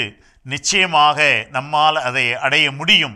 எனவே தெளிவாக சிந்தித்து தெளிவாக உணர்ந்து இலக்கிலே தெளிவை கொண்டு மகிழ்ச்சியோடு வெற்றி பெறுங்கள். உங்கள் அனைவரையும் வாழ்த்துகிறேன். சிறப்பான ஆன்றோர் வாக்கு பகுதியை பார்த்துட்டு வந்துட்டோம். இன்னைக்கு வந்து கடினமான தருணங்கள்ல அங்கிருந்து எப்படி வளர்ச்சி அடையலாம் அப்படின்னு சொல்லி நம்ம பேசிட்டு இருக்கிறோம். ஜோஸ், அடுத்ததான் நம்ம என்ன செய்யணும்? ஸோ அடுத்ததான் என்ன அப்படின்னா, நம்ம பிறருக்கு உதவி செய்தல். கடினமான தருணங்கள் எப்படிங்க நான் உதவி செய்ய முடியும்? எனக்கு உதவி செய்ய எப்படிங்க மனசு வரும்? அந்த மனதையும் நான் உருவாக்கி கொண்டு செய்ய முடியும் அப்படிங்கிறது நிச்சயமாக முடியும். அதுக்கெல்லாம் டஃப், இது வாய்ப்பே இல்லைன்னா சொல்கிறதுக்கு வாய்ப்பே இல்லை. ஏன்னா நம்ம அன்னை தெரசாவை எடுத்துக்கொள்ளலாம். அப்படி அன்னை தெரசா அவர்கள் எவ்வளோ கடினமான தரம். அவங்களுக்கு வந்து அடுத்த வேலைக்கு சாப்பாடு இருக்கா இல்லையா? இன்றைக்கி அவங்க மிகப்பெரிய ஒரு மிஷினரி, ஒரு ஒர்க்காக அந்த அளவுக்கு வளர்ச்சி அடைந்திருக்குது அப்படின்னா, தொடக்க காலத்தில் அவங்ககிட்ட எல்லாமே இருந்துச்சா, எல்லாமே பர்ஃபெக்டாக இருந்ததுக்கு ஓகே ஒரு 1 கோடி ரூபா நம்மகிட்ட வந்து டெபாசிட் இருக்குப்பா, நம்ம இப்போ என்ன பண்ணலாம், நம்ம துணிஞ்சு இந்த வேலையை தொடங்கலாம்ப்பான்னு தொடங்கினாங்களான்னு கேட்டால் கிடையாது. அப்போ நாளை நாள் என்ன அப்படிங்கிறது அவங்களுக்கு தெரியாது, உறுதி இல்லாத ஒரு நிலை. அப்போ கடினமான தருணம். அந்த நேரத்தில் நான் என்னையை பார்த்துக்கிறது மட்டும் இல்லை, யாருன்னே தெரியாத சில நோயாளிகள், அதுவும் சாதாரண மனிதர்கள் தான் கிடையாது, நோயாளிகள். அப்போ அவங்களுக்கு உணவு கொடுப்பது போல மருந்து மாத்திரை கொடுக்கறதுன்னு முக்கியம். அதுக்கு என்ன வரும், யார் காசு கொடுப்பா, வருமா வராதா தெரியாது. கடினமான தருணங்கள் இருந்த போதிலும் அந்த நேரத்தில் அவங்க வாலண்டியர் சர்வீஸ், பிறருக்கு உதவி செய்யக்கூடிய செயல்கள். அதனால தான் இன்னைக்கு புனிதர்களுக்கு என்ன பண்ணியிருக்கிறாங்க, உயர்ந்திருக்கிறார்கள். அப்போ நம்மளாலையும் இதை என்ன பண்ண முடியும், செய்ய முடியும். அன்னை தெரசா ஒன்றும் 500 வருஷத்துக்கு முன்னாடி வாழ்ந்தாங்க, 1000 வருஷத்துக்கு முன்னாடி வாழ்ந்தாங்க, அன்னைக்கு இருந்த காலகட்டம் வேற, அன்னைக்கு இருந்த சினாரியோ வேற, அப்படின்னா நம்மளால கதை சொல்ல முடியாது. வெகு அண்மையில் நம்ம கூட கடந்த நூற்றாண்டில் இருந்தவங்க தான்.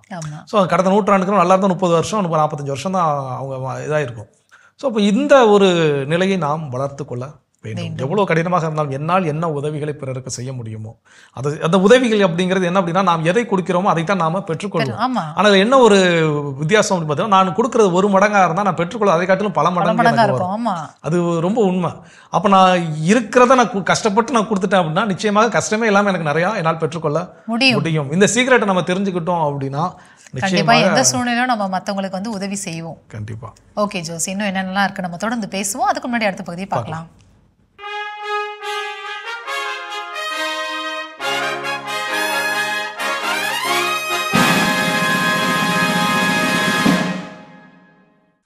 இந்தியராகிய நாம் என்கிற இந்த தொலைத்தொடரின் வழியாக உங்களை சந்திப்பதில் உண்மையிலே மகிழ்ச்சி அடைகின்றேன்.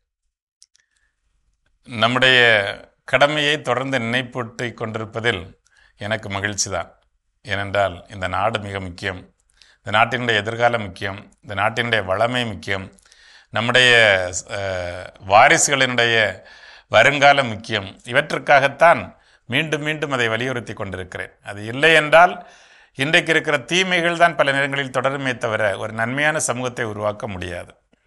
எனவே நன்மையான சமூகத்தை உருவாக்குவதற்காகத்தான் சட்டங்கள் உருவாக்கப்பட்டன. சட்டங்கள் எதற்காக தோன்றின என்றால், எப்போது மனிதன் நன்மைத்தனத்திலிருந்து விலகி போனானோ, நீதியிலிருந்து விலகி போனானோ, உண்மையிலிருந்து விலகி போனானோ, அப்போதுதான் சட்டம் தேவைப்பட்டது. இனிமேல் இப்படித்தான், இது செய்தால் உனக்கு பரிசு, இது செய்தால் உனக்கு தண்டனை என்கிற விதத்தில் தான் சட்டங்கள் உருவாக ஆரம்பித்தன. இந்த மானுடம் அப்படித்தான் சட்டங்களை உருவாக்க ஆரம்பித்தது. கண்ணுக்கு கண், பல்லுக்கு பல் என்றெல்லாம் சட்டங்கள் 3000 ஆண்டுகளுக்கு முன்பாகவே உருவானது இப்படித்தான். ஒரு சமூகம் எப்படியாவது தன்னுடைய உயிரை, உடைமைகளை பாதுகாத்து கொள்ள வேண்டும் என்பதற்காக. எனவே நம்முடைய நாட்டிலும் வருடந்தோறும் ஏராளமான சட்டங்கள் உருவாக்கப்பட்டு கொண்டே இருக்கின்றன. இவை எல்லாவற்றுக்கும் அடிப்படை அரசியலமைப்பு சட்டம். அரசியலமைப்பு சட்டத்திற்கு முரண்படுகிற எந்த சட்டங்களையும் இவை உருவாக்க முடியாது. சட்டங்களை உருவாக்குகிற பெருங்கடமையை ஏற்றிருப்பது தான் சட்டம் இயற்றும் துறை என்று சொல்லப்படுகிறது, இந்த லெஜிஸ்லேச்சர். அந்த லெஜிஸ்லேச்சர் 2 உள்ளடக்கி இருக்கிறது. ஒன்று மத்தியில் பாராளுமன்றம், மாநிலங்களில் சட்டமன்றம். இந்த 2ம் சட்டங்களை உருவாக்குகின்றன. இந்த சட்டங்கள் எப்படி உருவாக்கப்படுகின்றன என்று பார்க்கிற பொழுது அவற்றை பற்றி பிரிவு 107, 108, 109 எல்லாம் மிக தெளிவாக விளக்கி சொல்கின்றன. குறிப்பாக 2 அவைகள் இருக்கின்றன. 2 அவைகளில் எந்த அவைகளிலும் ஒரு சட்ட முன்வடிவை, ஒரு மசோதாவை நாம் அறிமுகப்படுத்தலாம். அதன் மீது விவாதம் நடைபெறும். சில நேரங்களில் திருத்தங்கள் சொல்லப்படும். அந்த திருத்தங்கள் வாக்கெடுப்பு விடப்படும். அந்த திருத்தங்கள் ஏற்றுக்கொள்ளப்படலாம், அல்லது அதிகமான வாக்குகள் பெற்றால் திருத்தங்கள் இல்லாமலேயே அந்த அவை நிறைவேற்றலாம். ஒரு அவையில் நிறைவேற்றப்பட்டவை மறு அவைக்கு அனுப்பப்படும் அந்த மசோதா. அந்த அவையிலும் 2 அவைகளிலும் அதை நிறைவேற்றப்படுகிற பொழுதுதான் அது சட்டமாக மாற முடியும். 2 அவைகளிலும் போதுமான மெஜாரிட்டி, அதாவது எண்ணிக்கையில் அவர்கள் வாக்குகளை பெற்றால்தான் அது சட்டமாக மாறுகிறது. உடனடியாக அது சட்டமாக மாறுவதில்லை. அதுவரையிலும் அது பில் என்று தான் இருக்கிறது. அது ஒரு ஆக்ட் என்கிற அந்த சட்டமாக மாற வேண்டும் என்றால் அது குடியரசுத் தலைவருக்கு அனுப்பப்பட்டு குடியரசுத் தலைவர் அதற்கு ஒப்புதல் அளித்த பிறகுதான் அது ஒரு சட்டமாக மாறுகிறது. அந்த சட்டம் நம்முடைய தலை மீது திணிக்கப்படுகிறது. அந்த சட்டத்தின்படிதான் நாம் இந்த நாடு முழுவதும் அதற்கு பிறகு அந்த சட்டத்தை நாம் மீறாமல் அந்த சட்டத்தின்படி தான் வாழக்கூடிய கடமை நமக்கு இருக்கிறது. இப்படிதான் சட்டங்கள் உருவாக்கப்படுகின்றன. மேல் சபை, கீழ் சபை 2 அவைகளிலும் அவை அறிமுகப்படுத்தப்படலாம். விவாதங்கள் 2 அவைகளிலும் நிறைவேற்றப்பட்ட பிறகு குடியரசுத் தலைவருக்கு அனுப்பி அவருடைய ஒப்புதலை பெற்ற பிறகு அது ஒரு சட்டமாக மாறுகிறது. ஒருவேளை குடியரசுத் தலைவருக்கு அந்த சட்டம் பற்றிய ஏதேனும் தெளிவுகள் தேவைப்பட்டால், அல்லது சில விஷயங்களை மறுபரிசீலனை என்று செய்ய வேண்டும் என்று சொன்னால் அவர் மீண்டும் பாராளுமன்றத்திற்கு அனுப்பி வைக்கலாம். அந்த மறுபரிசீலனைக்கு பிறகு அவர்கள் அனுப்பி கொடுப்பதை அவர் கண்டிப்பாக ஏற்றுக்கொண்டு கையெழுத்திட வேண்டும். எனவே அது நாடு முழுவதையும் கட்டுப்படுத்துகிற சட்டங்களை உருவாக்குவது பாராளுமன்றம் தான் உருவாக்குகிறது. மாநிலத்தை மட்டும் கட்டுப்படுத்துகிற சட்டங்களை மாநில சட்டமன்றங்கள் உருவாக்குகின்றன. எனவே தான் அதற்கு பேர் மாநில சட்டமன்றம். என்று நாம் சொல்கிறோம். அந்த அடிப்படையில் இந்த சட்டங்கள் அனைத்தும் உருவாக்கப்படுகின்றன. ஒருவேளை மக்களவையில் ஒரு சட்டம் நிறைவேற்றப்பட்டு மாநிலங்களவையில் அது நிறைவேற்றப்படாமல் இருக்கிற பொழுதே ஒருவேளை மக்களவை கலைக்கப்பட்டு விட்டது என்றால் அந்த சட்டம் மீண்டும் அறிமுகப்படுத்த வேண்டும் தவிர அந்த சட்டம் காலாவதியாகி விடுகிறது ஒரு அவையில் மட்டும். ஆனால் ஒருவேளை மாநிலங்களவையில் நிறைவேற்றப்பட்டு மக்களவையில் நிறைவேற்றப்படாமல் அது கலைக்கப்பட்டு விட்டால் அடுத்து வருகிற மக்களவையில் அது மீண்டும் அறிமுகப்படுத்தப்பட்டு அது செல்லுபடியாவதற்கான வாய்ப்பு இருக்கிறது. எனவே ஒரு சமூகம் சரியான திசையில் நடைபெறுவதற்கு துணையாக வருவதுதான் சட்டங்கள். அந்த சட்டங்கள் மனிதர்களுடைய மாண்பை மேம்படுத்துவதற்கு, ஒரு நாட்டில் நீதி, உண்மை, உறவு, அன்பு, சமத்துவம், சகோதரத்துவம் இவை போன்றவை நீடித்து நிலைப்பதற்கு காரணியாக இருப்பதுதான் சட்டங்களுடைய நோக்கம். எல்லோரும் யாரை பற்றியும் அச்சப்படாமல் எல்லோரும் ஒரே சகோதரர்கள் சகோதரிகள் என்கிற அந்த அடையாளத்திற்குள்ளால் வாழ்வதற்காக துணை செய்வதுதான் சட்டங்களுடைய நோக்கம். அந்த சட்டங்களை உருவாக்குகிற பெரும் பொறுப்பு இந்த பாராளுமன்றத்திற்கு இருக்கிறது. அந்த பாராளுமன்றத்தினுடைய சட்டங்கள் தான் இந்த நாட்டை தொடர்ந்து ஆட்சி செய்து கொண்டிருக்கின்றன. எனவே அப்படிப்பட்ட சட்டங்களை உருவாக்குகிற தகுதி படைத்தவர்களாக நம்முடைய பிரதிநிதிகளை அனுப்ப வேண்டிய பொறுப்பில் நாம் இருக்கிறோம். அப்போதுதான் நமக்கு தகுதியான சரியான சட்டங்கள் கிடைக்கும் என்பதை உணர்ந்தவர்களாக செயல்பட வேண்டும் என உங்களை அன்போடு கேட்டு இந்த நாளில் இணைந்தமைக்காக மீண்டும் ஒருமுறை நன்றி கூறுகிறேன். நன்றி, வணக்கம். அருமையான இந்தியராகிய நாம் பகுதி பார்த்துட்டோம். அதோட இன்னைக்கு நம்ம பேசிட்டு இருக்கிறோம் வாழ்வின் கடினமான தருணங்களிலிருந்து வளர்ச்சி அடைவது எப்படின்னு சொல்லி. அடுத்தது என்ன செய்ய சொல்றாங்க? அடுத்ததான் வந்து செட் பர்சனல் கோல்ஸ் அப்படின்னு சொல்றாங்க. என்னதான் நம்ம கடினமான ஒரு சூழ்நிலையில் இருந்தாலும் நம்ம கோல்ஸ் வந்து வச்சிருப்போம் இல்லையா, அந்த கோல்ஸை வந்து கன்சிஸ்டண்டா நீங்க வந்து ஃபாலோ பண்ணுங்க, கண்டினியூ பண்ணுங்க. அந்த கோல்ஸ் எல்லாமே short time goals, long term goals நிறைய வச்சு இருப்போம் இல்லையா. அந்த டேக்கான கோலே வச்சிருப்போம். அந்த கோல்ல நீங்க வந்து கான்சென்ட்ரேட் பண்ணுங்க, அப்போ வளர்ச்சி அடைய முடியும் அப்படின்னு சொல்றாங்க. நிச்சயமா இது எல்லாருக்குமே இலக்குகள் இருக்கான்னு கேட்டா கண்டிப்பா இலக்குகள் இருக்குது. இலக்குகளுக்காக யாரெல்லாம் வேலை செய்யறோமோன்னு கேட்டா யாரெல்லாம் வெற்றி அடைகிறார்களோ அவர்கள் மட்டும்தான் இலக்கை நோக்கி வேலை என்ன பண்றாங்க செய்யறாங்க. நமக்கு அவ்வளோ எண்ணங்கள் இருக்கும், நான் இதை அப்படி செய்ய போறேன், இதை இப்படி செய்ய போறேன். ஐடியாஸ்க்கு மட்டும் என்ன கிடையாது, பஞ்சமே கிடையாது. எவ்வளோ எண்ணங்கள் கொடுக்கலாம். இப்போ நீங்கள் வந்து ஏதாவது ஒரு பிஸ்னஸ் தொடங்க போகிறேன், ஏதாவது ஒரு ஐடியா சொல்லுங்க நீங்கள் கேட்டிங்கன்னா நானே வாரி வாரி என்ன பண்ணுவேன், வழங்குவேன். ஆனால் இதை செயல் வடிவத்திற்கு கொண்டு வர முடியுமா, இதை நான் செய்வேனா, சரி இவ்வளோ ஐடியா சொல்கிறியப்பா நீ ஏன்பா செய்யலை அப்படின்னு கேட்டால் நமக்கு செயல் வடிவம் தான் இங்கே பெரிய பிரச்சனையே. ஸோ அப்போது அந்த ஒரு செயலை நான் செய்து விட்டேன். நான் அன்னைக்கு இந்த வேலையை முடிக்கணும்னு நினச்சேன், அதை நான் முடிச்சிட்டேன்.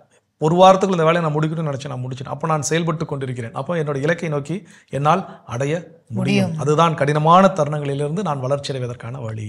ஓகே, என்னென்னலாம் இருக்குன்னு நம்ம தொடர்ந்து பேசுவோம். அதுக்கு முன்னாடி அடுத்த பகுதியை பார்க்கலாம்.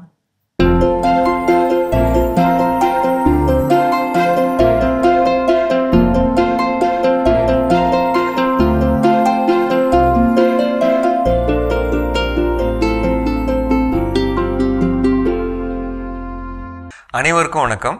இந்த நடவு வயல் பராமரிப்பு, நெல்லோட நடவு வயலில் நீங்கள் செய்ய வேண்டிய ரொம்ப ரொம்ப ரொம்ப கவனமாக இருக்க வேண்டிய முக்கியமான ஒரு நேரம் எது அப்படின்னா, நடவு நட்ட 10லேருந்து 15வது நாள், 25லேருந்து 30வது நாள். இந்த நேரத்தில் பார்த்தீங்கன்னா நெல் கரைஞ்ச மாதிரி இருக்கும்.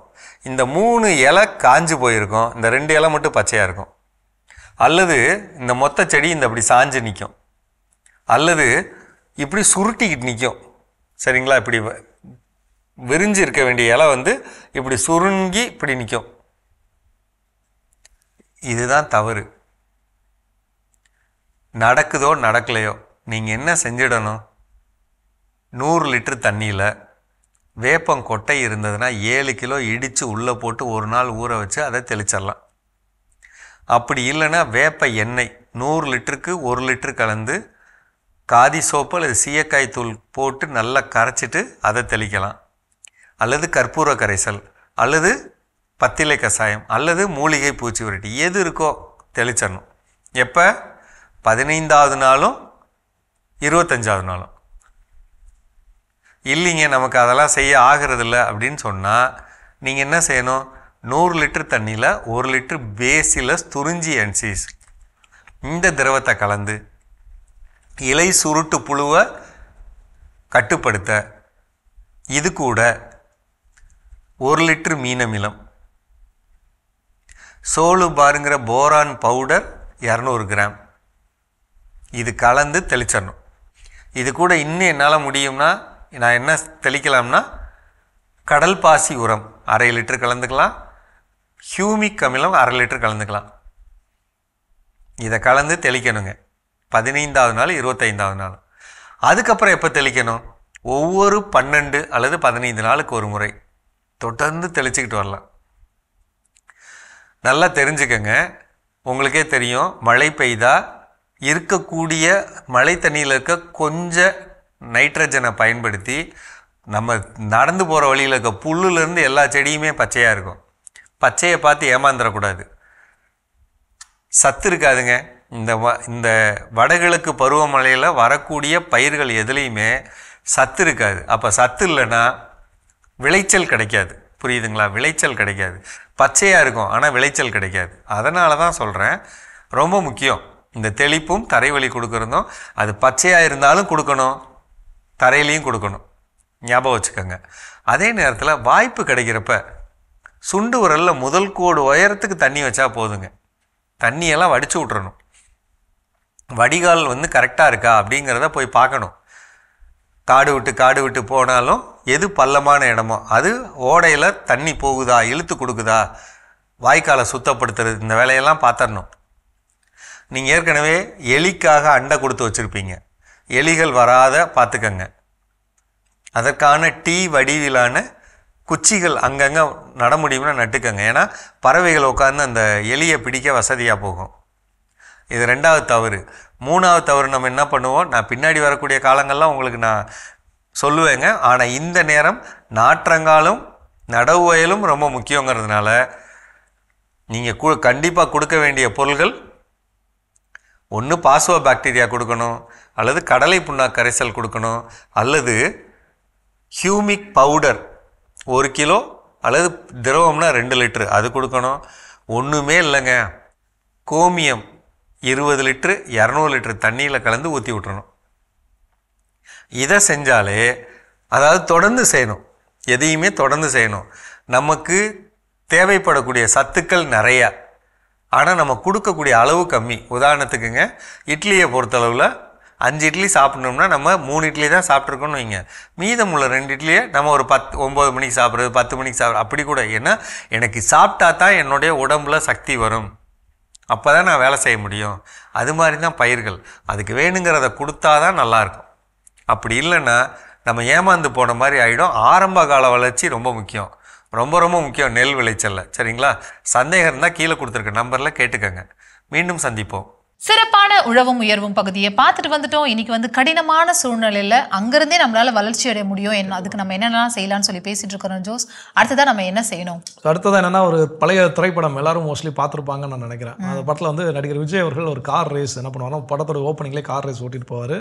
அப்போது நடிகர் விவேக் வெளியே இருந்து ஃப்ரெண்டுக்கு என்கரேஜ் பண்ணுவார். திடீர்னு பார்த்தா அந்த காரில் இருந்து பேலட்டு கலந்து விழும், கதவு டோர் பிச்சுக்கிட்டு போகும், வரிசையாக ஒன்றா கலந்து விழும். அப்போ வெளியே இருக்கிறவங்க விவேக்கிட்ட கேட்பாங்க, என்ன உங்கள் வண்டியில் ஒன்றா கலந்து போகுது, இதான் எங்கள் வண்டியோட ஸ்பெஷாலிட்டியே, எதெல்லாம் தேவையில்லையோ அதெல்லாம் ஆட்டோமேட்டிக்காக கலந்துருவோம் அப்படின்னு அவர் சொல்லுவார் நகைச்சுவையாக. இப்போ இங்கே நம்ம அதுலேருந்து எடுத்துக்க வேண்டிய விஷயம், அதில் என்ன சொல்ல வரோம் அப்படின்னா, தேவையில்லாத விஷயங்களை நம்ம வாழ்வில் இருந்து நீக்கி விடுதல் ரொம்ப ரொம்ப முக்கியம். நான் ஒரு சுமையை சுமந்து கொண்டு போகிறேன், அப்போ அந்த சுமை எனக்கு தேவையானதா தேவையில்லாததா டிசைட் பண்ணணும். அப்போ அது தேவையில்லாத சுமையாக இருக்கின்ற பட்சத்தில் அதை தூக்கிட்டு போய் எந்த ஒரு பலனும் கிடையாது. அதை அந்த இடத்துல தூக்கி தூர போட்டணும், கலட்டி விட்டுட்டு போகிறது ரொம்ப ரொம்ப முக்கியம். இன்னொரு திரைப்படம் எல்லாரும் ஏற்கனவே நான் சொல்லியிருப்பேன் நினைக்கிறேன். ஒரு மாட்டு வண்டி ஒருத்தர் தலையில் மூட்டை வச்சுட்டு நடந்து போவார். மாட்டு வண்டியில் போகிறது, கஷ்டப்பட்டு நடந்து போறியா, மூட்டை தூக்கிட்டு வண்டியில் ஏறியாம பாரு. வண்டியில் ஏறி கொஞ்சம் தூரம் போனதுக்கப்புறம் திரும்பி பார்த்தா அப்போ தலையில தான் என்ன பண்ணியிருப்பாருன்னா மூட்டையை வச்சிருப்பாரு. ஏன் இப்படி வச்சிருக்கேன்னு கேட்டால், நீங்கள் எனக்கு இடம் கொடுத்ததே பெருசு, என் மூட்டையை நானே தூக்கிட்டு வரேன் அப்படிம்பாரு. ஸோ இப்போ இந்த மாதிரி தான் நம்ம பல நேரங்களில் எது தேவையில்லையோ அதை தூக்கி கொண்டு திரிகிறோம். அப்போ இந்த கடினமான தருணங்களில் அது நம்மையும் அறியாமல் ரொம்ப நேரம் என்ன பண்ணுறோம், வச்சுக்கிறோம். சிலருடைய நினைவுகளாக இருக்கலாம், சிலருடைய பொருட்களாக இருக்கலாம், ஏதோ ஒரு தோல், ஏதோ ஒரு உணர்வாக கூட என்ன பண்ணலாம் இருக்கலாம். அந்த உணர்வுகள் எல்லாம் தேவையில்லாத விஷயத்தை நம்ம என்ன பண்ணுறோம், இறுக்கி பிடித்து இது எனக்கு என்னமோ வேணும் அப்படிங்கிற மாதிரி வச்சிருக்கிறோம். அப்போ கடினமான தருணத்திலிருந்து நான் வாழ்வில் வளர்ச்சி அடைய வேண்டுமேனால் இத்தகைய தேவையில்லாத சுமைகளை அங்கங்கே இறக்கி வைத்து விடுதல் வேண்டும். ஓகே, இதை செஞ்சாவே நம்மளால கண்டிப்பா வாழ்க்கையில அந்த கஷ்டமான தருணத்துல இருந்து வளர்ச்சி அடைய முடியும். ஜோஸ், தொடர்ந்து பேசுவோம். அதுக்கு முன்னாடி அடுத்து பத்தி பார்க்கலாம்.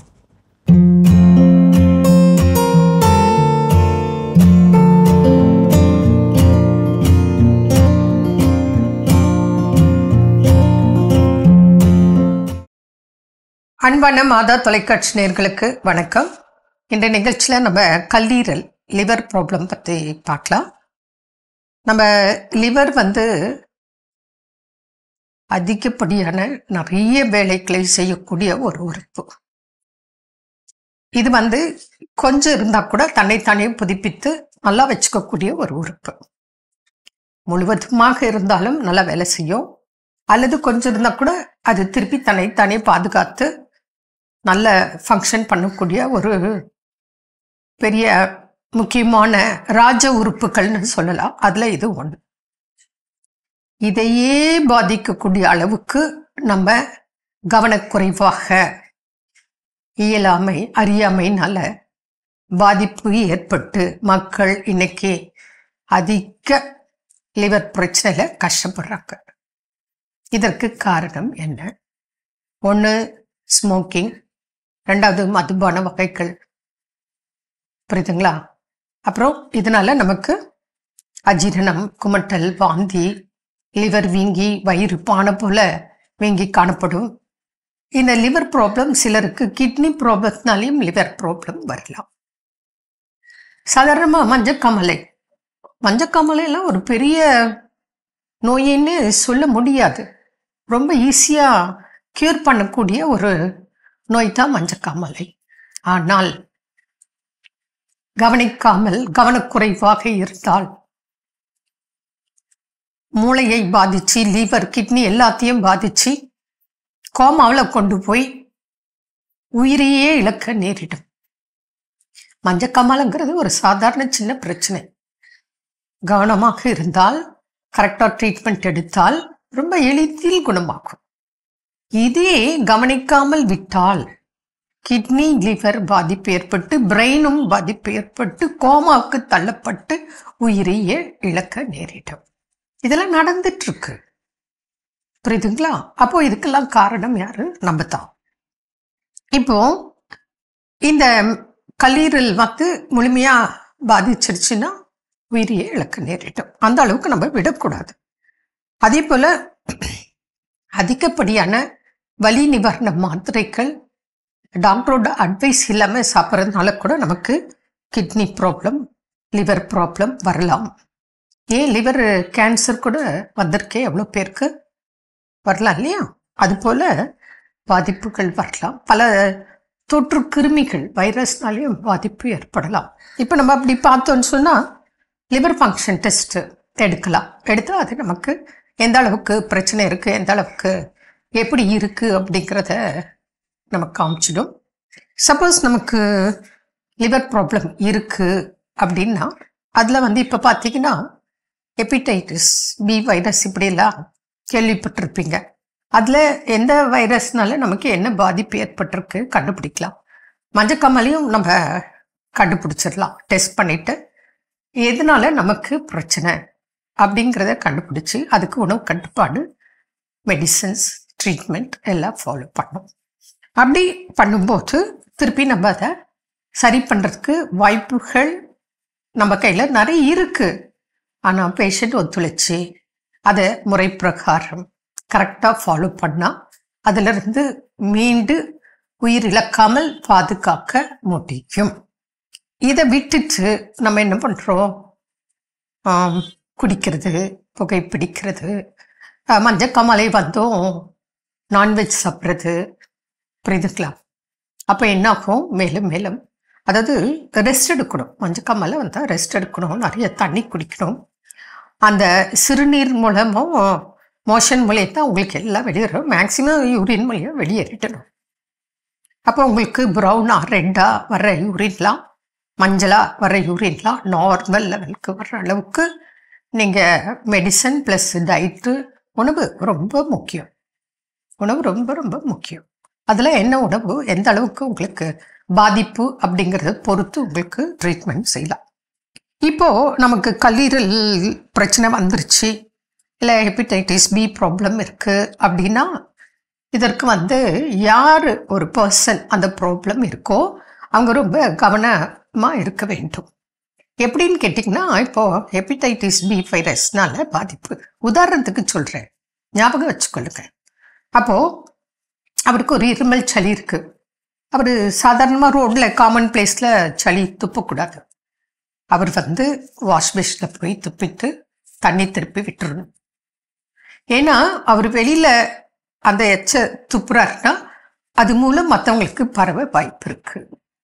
அதே போல் ஒரு மனிதனுக்கு இந்த ப்ராப்ளம் இருக்குன்னா அவர் வந்து டாய்லெட்டில் தான், ரெஸ்ட் ரூமில் தான் போயிட்டு, வாஷ்ரூமில் தான் போயிட்டு சிறுநீர் கழிக்க வேண்டும்.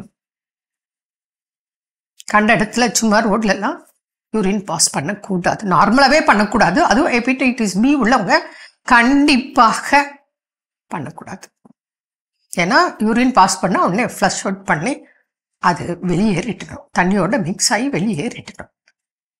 அதே போல் அவங்க திருமணம் ஆன ஆளாக இருந்தால், அது ஆணாக இருக்கலாம் பெண்ணாக இருக்கலாம், அவங்களுக்கு இந்த பாதிப்பு இருந்தால் கண்டிப்பாக இல்லற வாழ்க்கை கான்டாக்ட்ஸ் இருக்கக்கூடாது. அவங்க கணவன் மனைவி உறவு வைத்து கொண்டால் அதில் ஹஸ்பண்ட்க்கு இருந்தால் ஒய்ஃப்க்கு வரும், ஒய்ஃப்க்கு இருந்தால் ஹஸ்பண்ட்க்கு வரலாம், வாய்ப்பு இருக்குது. அதனால இதெல்லாம் தவிர்த்துட்டு ட்ரீட்மெண்ட் இருக்குது, ஆனால் நிறைய நாட்கள் ஆகும், தொடர்ந்து எடுக்கணும். அந்த பொறுமை அந்த பேஷண்ட்க்கு ரொம்ப ரொம்ப முக்கியம். டயட்டும் ரொம்ப முக்கியம். நம்ம மருத்துவத்தில், இந்திய மருத்துவத்தில் இதுக்கெல்லாம் நல்ல மருந்துகள் இருக்குது. அது பேஷண்ட் பொறுமையாக எல்லாம் ஃபாலோ பண்ணணும். அது அவங்க ரிப்போர்ட் எடுத்துகிட்டு வரும்போது மற்ற அட்வைஸை நம்ம கொடுக்கலாம். இதில் ஜென்ரலாக இவங்களுக்கு சில ஓரிரு உணவுகள் நான் சொல்கிறேன். சீரகம், பட்டை, அதுக்கப்புறம் ஏலக்காய், கருவேப்பிலை, கீழநெல்லி, இதெல்லாம் போட்டு ஒரு டீ மாதிரி டெய்லி அவங்க சாப்பிடலாம். தனியாக கூட கொஞ்சம் போட்டுக்கலாம். இதெல்லாம் வீட்டில் செய்ய வேண்டியது. இது போல் நிறைய இருக்குது உணவுகள், கடைப்பிடிக்க வேண்டியது, ஆயுர்வேத மருந்துகள்.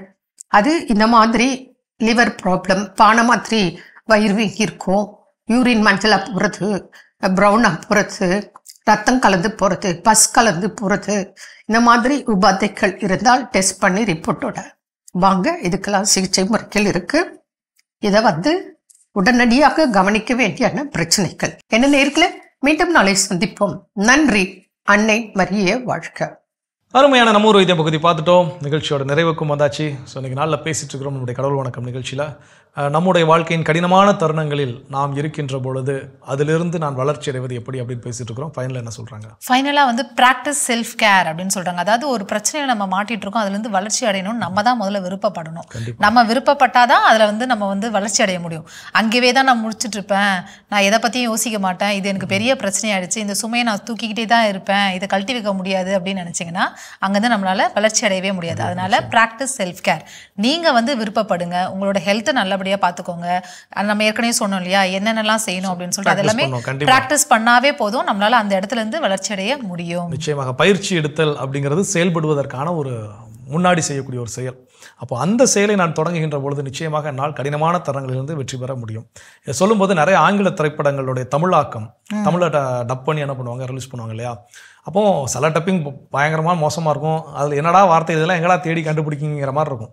ஆனால் சில டப்பிங் அவங்க அதை எழுதக்கூடிய எழுத்தாளர்களுடைய அந்த எழுத்துக்கள் ரொம்ப வீரியமானதாக இருக்கும். அதில் வந்து தி கராத்தே கிட் அப்படின்னு ஒரு பழைய திரைப்படம்.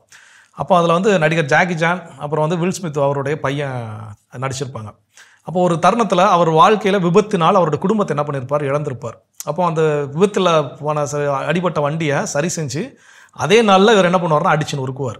இந்த வண்டினால தான் என் குடும்பத்தை நான் இழந்தேன்னு சொல்லி. இது அவர் வந்து ஒரு முறை இருமுறையில் ஒவ்வொரு ஆண்டும் இதை தான் என்ன பண்ணுவார், செஞ்சுக்கிட்டு வருவார். அப்போ அந்த சின்ன பையன் என்ன பண்ணுவான்னா அவர் அது அவருக்கு ஒரு ட்ராமா மாதிரி அதுக்குள்ளேயே அவர் சுக்கிட்டு இருப்பார். இதனால் எனக்கு லைஃப் போச்சுங்கிற மாதிரி. அப்போ அவர் அந்த பையன் சொல்லக்கூடிய விஷயம், வாழ்க்கை நம்மளை வந்து வெளிவர முடியாத வண்ணம் சில சிறைகளில் சில நேரங்கள் நம்மை அடைத்து வைக்கும்.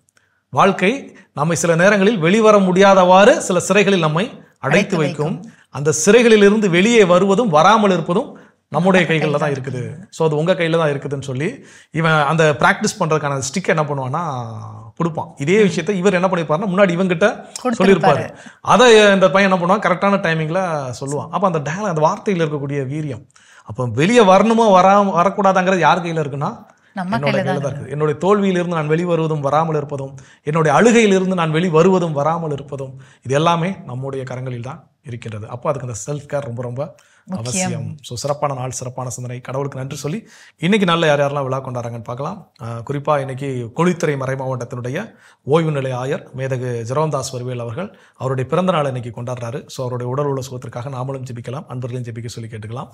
அவரோடு இணைந்து யாரெல்லாம் இன்னைக்கு விழா கொண்டாடுறாங்கன்னு பார்க்கலாம். ஓகே.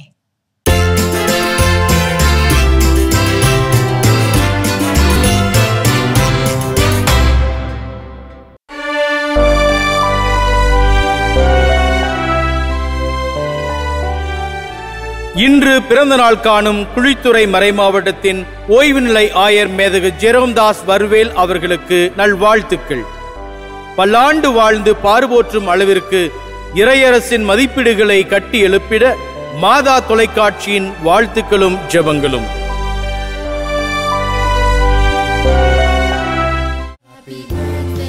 ஜோஸ்லின் இவாலினா இன்று தனது 5ஆம் ஆண்டு பிறந்த நாளினை கொண்டாடுகிறார். இவரை வாழ்த்துபவர்கள் அப்பா விக்டர் சாமுவேல், அம்மா ஜெயசெல்வி, பாட்டி அடைக்கலம், அப்பாயி மரிய புஷ்பம், சகோதரர், குடும்பத்தினர், உறவினர்கள் மற்றும் நண்பர்கள். சான்விகா ஆண்ட்ரியா இன்று தனது பிறந்த நாளினை கொண்டாடுகிறார். இவரை வாழ்த்துபவர்கள் அப்பா நவீன், அம்மா ரேகா, அப்பப்பா ராமச்சந்திரன், அம்மம்மா திரேசா, குடும்பத்தினர், உறவினர்கள் மற்றும் நண்பர்கள். இன்று விழா கொண்டாடும் உங்கள் அனைவருக்கும் இறைவன் தரக்கூடிய அன்பான பரிசு திருப்பாடல் 121:8. நீர் போகும்போதும் உள்ளே வரும்போதும் இப்போதும் எப்போதும் ஆண்டவர் உம்மை காத்தருள்வார். இந்த இறையாசியோடு நீங்கள் வாழ நாங்கள் ஜெபிக்கிறோம். அன்பார்ந்தவர்களே, வாழ்வின் யதார்த்தங்களை புரிந்து கொள்வோம், நம்பிக்கையுடன் நடை போடுவோம் என்ற இந்த ஒரு சிந்தனையோடு இன்றைய கடவுள் வணக்கம் நிகழ்ச்சியை நாங்கள் நிறைவு செய்கிறோம். இந்த நாள் இனிய நாளாக அமைய மாதா தொலைக்காட்சியின் வாழ்த்துக்களும் ஜெபங்களும். மீண்டும் உங்களை கடவுள் வணக்கம் நிகழ்ச்சியில் சந்திக்கும் வரை உங்களிடமிருந்து விடைபெறுகின்றோம். இயேசுவுக்கே புகழ். மரியே வாழ்க. நீ ஆர்ட்ஸ் தானடா படிச்ச, எப்படி ஐடில வேலை பார்க்குற? எந்த டிகிரினாலும் பரவாயில்லண்ணா. சென்னையில் இருக்க எஸ்எல்ஏ ஐடி ட்ரைனிங் இன்ஸ்டியூட் தான் நான் ட்ரைனிங் எடுத்தேன். மாதம் 30,000 சம்பாதிக்கிறேன். சூப்பர்டா. For IT training and placement, contact 8870767784.